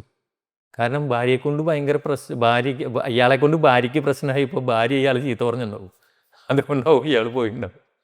അതല്ല ഉപേക്ഷിക്കൽ, അത് ബുദ്ധൻ മാത്രമാണ് ഉപേക്ഷിച്ചിട്ടുള്ളൂ. ബുദ്ധൻ പോയത് ഉപേക്ഷിച്ച് ഭാര്യേനെയും മക്കളേനെയും അല്ല, രാജപദവിയാണ് ഉപേക്ഷിച്ച് പോയിട്ടുള്ളത്. സമ്പന്നതയുടെ മുമ്പിൽ എന്ത് ചോദിച്ചാലും കിട്ടുന്ന അത്രയും വലിയൊരു അവസ്ഥയിൽ നിന്ന ബുദ്ധനാണ് ഉപേക്ഷിച്ചിട്ടുള്ളത്. ഇവിടെ ഉടുത്ത വസ്ത്രം പോലും വാങ്ങാൻ പൈസ ഇല്ലാത്ത ആൾക്കാരാണ് ഉപേക്ഷിച്ചത്. രണ്ട് വ്യത്യാസമുണ്ട്. പക്ഷേ നല്ലവരും ഉണ്ട് കേട്ടോ, നമ്മളതിനെ അടച്ചാക്ഷേപിക്കല്ല. ഉപേക്ഷിച്ച് പോകുന്ന ആൾക്കാരും ഉണ്ട്. അത് അത്രയും ഉള്ളിൽ തട്ടി ആ ശക്തിയായി താതാത്മ്യം പ്രാപിച്ചുള്ള ആൾക്കാരായിരിക്കും. അങ്ങനെയുണ്ട് ആൾക്കാർ, ഇല്ലായൊന്നുമില്ല. ഈ 7 നാൾ അഘോരിയുടെ കൂടെ ഉണ്ടായിരുന്നു പറഞ്ഞു. ആ 7 നാൾ എങ്ങനെയായിരുന്നു? അതങ്ങനെ വർണ്ണിക്കാൻ പറ്റുന്നതിനേക്കാൾ അപ്പുറമുള്ള നമ്മുടെ ചിന്തകളൊക്കെ എവിടേക്കോ നിന്നുപോയ അവസ്ഥയായിരുന്നു. നമുക്ക് വീടിനെക്കുറിച്ചോ അല്ലെങ്കിൽ നമ്മുടെ ജോലിനെക്കുറിച്ചോ ഒന്നും അറ്റ്ലീസ്റ്റ് ഫോണിനെ കുറിച്ചോ ഒന്നും നമുക്ക് ചിന്തിക്കാൻ പറ്റാത്ത അവസ്ഥയായിരുന്നു. അന്ന് ഫോൺ ഉണ്ടോയെന്ന് തന്നെ എനിക്ക് ഓർമ്മയില്ല, മൊബൈൽ ഉണ്ടോയെന്ന് തന്നെ.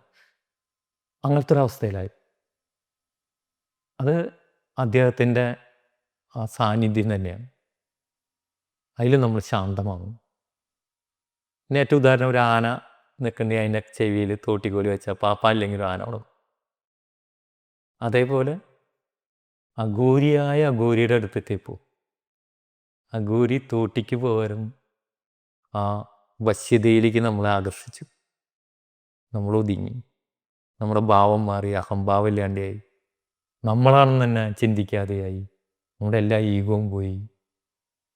അതൊരു നമുക്ക് ഇതിന് മുകളിൽ എന്താ വിവരിക്കാന്ന് അറിയില്ല. അങ്ങനത്തെ ഒരു അവസ്ഥയായിരുന്നു. എന്തെങ്കിലും മറക്കാനാവാത്ത എന്തെങ്കിലും ഒരു മറക്കാനാവാത്ത ഏറ്റവും വലുത് ഇത് തന്നെയാണ്. 10 പൈസ ചോദിച്ചിട്ടില്ല, നാളെ കാണുമെന്ന് ചോദിച്ചില്ല, ഇനി എന്നാ വരികയെന്ന് ചോദിച്ചില്ല, എൻ്റെ ശിഷ്യനാവണമെന്ന് ചോദിച്ചില്ല, ഒന്നുമില്ല. എന്തെങ്കിലും ഒരു വാക്ക് പറഞ്ഞത്? അദ്ദേഹം കുറേ കാര്യങ്ങൾ പറഞ്ഞു. അതിലിപ്പോൾ എന്താണ് വാക്കായിട്ട് നമുക്ക് പറയാൻ പറ്റുകയെന്നൊന്നും അറിയില്ല. ഈ അഘോരികൾ 150-200 വർഷം വരെ ജീവിക്കുമെന്ന് പറയുന്നൊക്കെ സത്യം? ഇതിൽ ജീവിതമല്ല അതിൻ്റെ. 200-500 വർഷം ജീവിച്ചിട്ടും അഘോരിയാവാൻ കഴിഞ്ഞില്ലെങ്കിൽ പിന്നെ എന്താ കാര്യം? പ്രവൃത്തിയിലാണ് അതിൻ്റെ കാര്യം, ആയുസ്സിലല്ല. ഇപ്പോൾ ശങ്കരാചാര്യർ എത്ര വയസ്സ് വരെ ജീവിച്ചു? അദ്ദേഹം എന്തൊക്കെ ചെയ്തു കൊടുത്തു? ഈ ലോകത്തിന് എന്തൊക്കെ ചെയ്തു? നമ്മുടെ കേരളത്തിൽ തന്നെയാണ് അദ്ദേഹം ജീവിച്ചിട്ടുള്ളത്. അതേപോലെ എന്താണോ ചെയ്യുന്നത് ആ പ്രവൃത്തിയുടെ അൾട്ടിമേറ്റിലേക്ക് എത്തി അതിനെ സാക്ഷാത്കരിച്ച് അതിലൂടെ പരമാനന്ദത്തിൽ ലയിക്കുമ്പോൾ അവന് ശരീരമില്ല, ചിന്തകളില്ല, ഒന്നുമില്ലാത്ത ആനന്ദത്തിൻ്റെ പരകോടിയിലെത്തും ആ അഘോരി, അല്ലെങ്കിൽ ആ സന്യാസികളാണെങ്കിൽ സന്യാസി, അല്ല അഘോരിയാണെങ്കിൽ. അങ്ങനെ വരുമ്പോൾ അവർക്ക് കാലമില്ല, നാളില്ല, വയസ്സില്ല, ഒന്നുമില്ല. അവർ ഏത് നേരം സദാസമയവും ആ പരമാനന്ദത്തിലും ആ ശിവത്വത്തിലും ആ ശിവബോധത്തിലുമാണ് അവർ നിൽക്കുന്നത്, അല്ലെങ്കിൽ അവർ ശിവനായിട്ടാണ് നിൽക്കുന്നത്. അതേപോലെ തന്നെ ഹിമാലയത്തിലായതുകൊണ്ട് തന്നെ അവർക്ക് അവിടെ സസ്റ്റെയിൻ ചെയ്യാനുള്ള എല്ലാ ഒറ്റമൂലികളും അവർക്ക് നന്നായിട്ട് അറിയാം. അത് സാറിൻ്റെ പുസ്തകത്തിൽ തന്നെ അത് എഴുതിയിട്ടുണ്ട്. പലപ്പോഴും വിശപ്പടക്കാൻ എന്ത് കഴിക്കണം, ഒരുപാട് തണുപ്പ് വരുന്ന സമയത്ത് എന്ത് കഴിക്കണം, ഈ അറിവൊക്കെ അവർക്ക് എങ്ങനെയാണ് കിട്ടുന്നത്? അത് പ്രകൃതിയിലുണ്ടാവും. പ്രകൃതി തന്നെ അവർക്ക് ആ കരുണ കാണിക്കുന്നതാണ്. കാരണം അവർ പ്രകൃതിയിലേക്ക് ഇറങ്ങിച്ചെന്ന് പ്രകൃതി തന്നെയായി മാറുകയാണ് അവർ. അപ്പോൾ ബോധാവസ്ഥയിലേക്ക് എത്തും. ബോധത്തിലെത്തുമ്പോൾ ഓരോ വസ്തുവിനെക്കുറിച്ചും അവർക്ക് വ്യക്തമായിട്ടുള്ള ധാരണ അവരുടെ മനസ്സിൽ തെളിഞ്ഞു വരും. ബോധത്തിലെത്തുന്ന ഒരാളിൽ അത് വരുള്ളൂ. കാരണം ഈ പ്രപഞ്ചം മുഴുവൻ ബോധത്തിലാണ് നിൽക്കുന്നത്.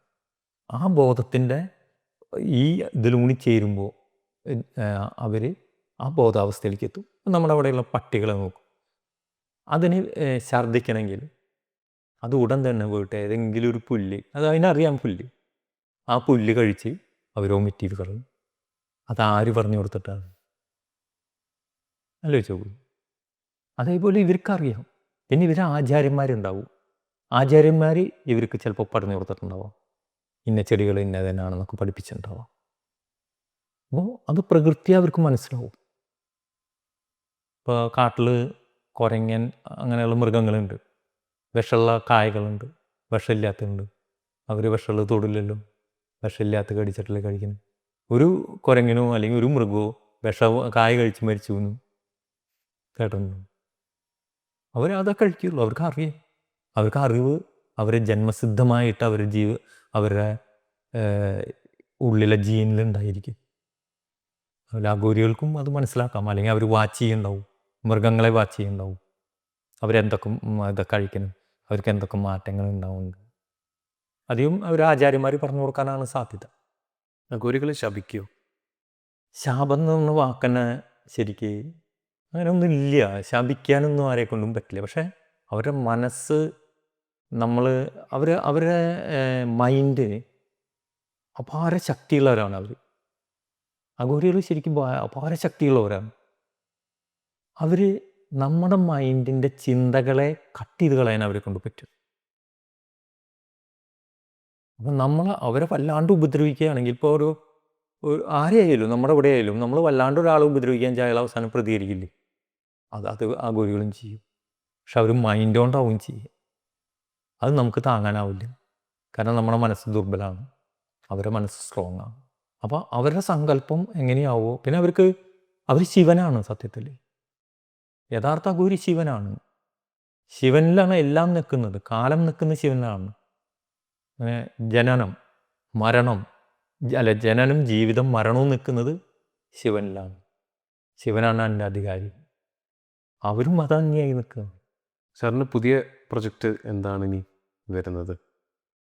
പുതിയ പ്രൊജക്റ്റ് ഹിമാലയത്തിൻ്റെ ഇപ്രാവശ്യം ഞാൻ ചെയ്ത ഇതിൽ ഹിമാലയത്തിൻ്റെ സുന്ദരമായ കാഴ്ചകളെ കുറിച്ചിട്ടാണ് ചെയ്തിട്ടുള്ളത്.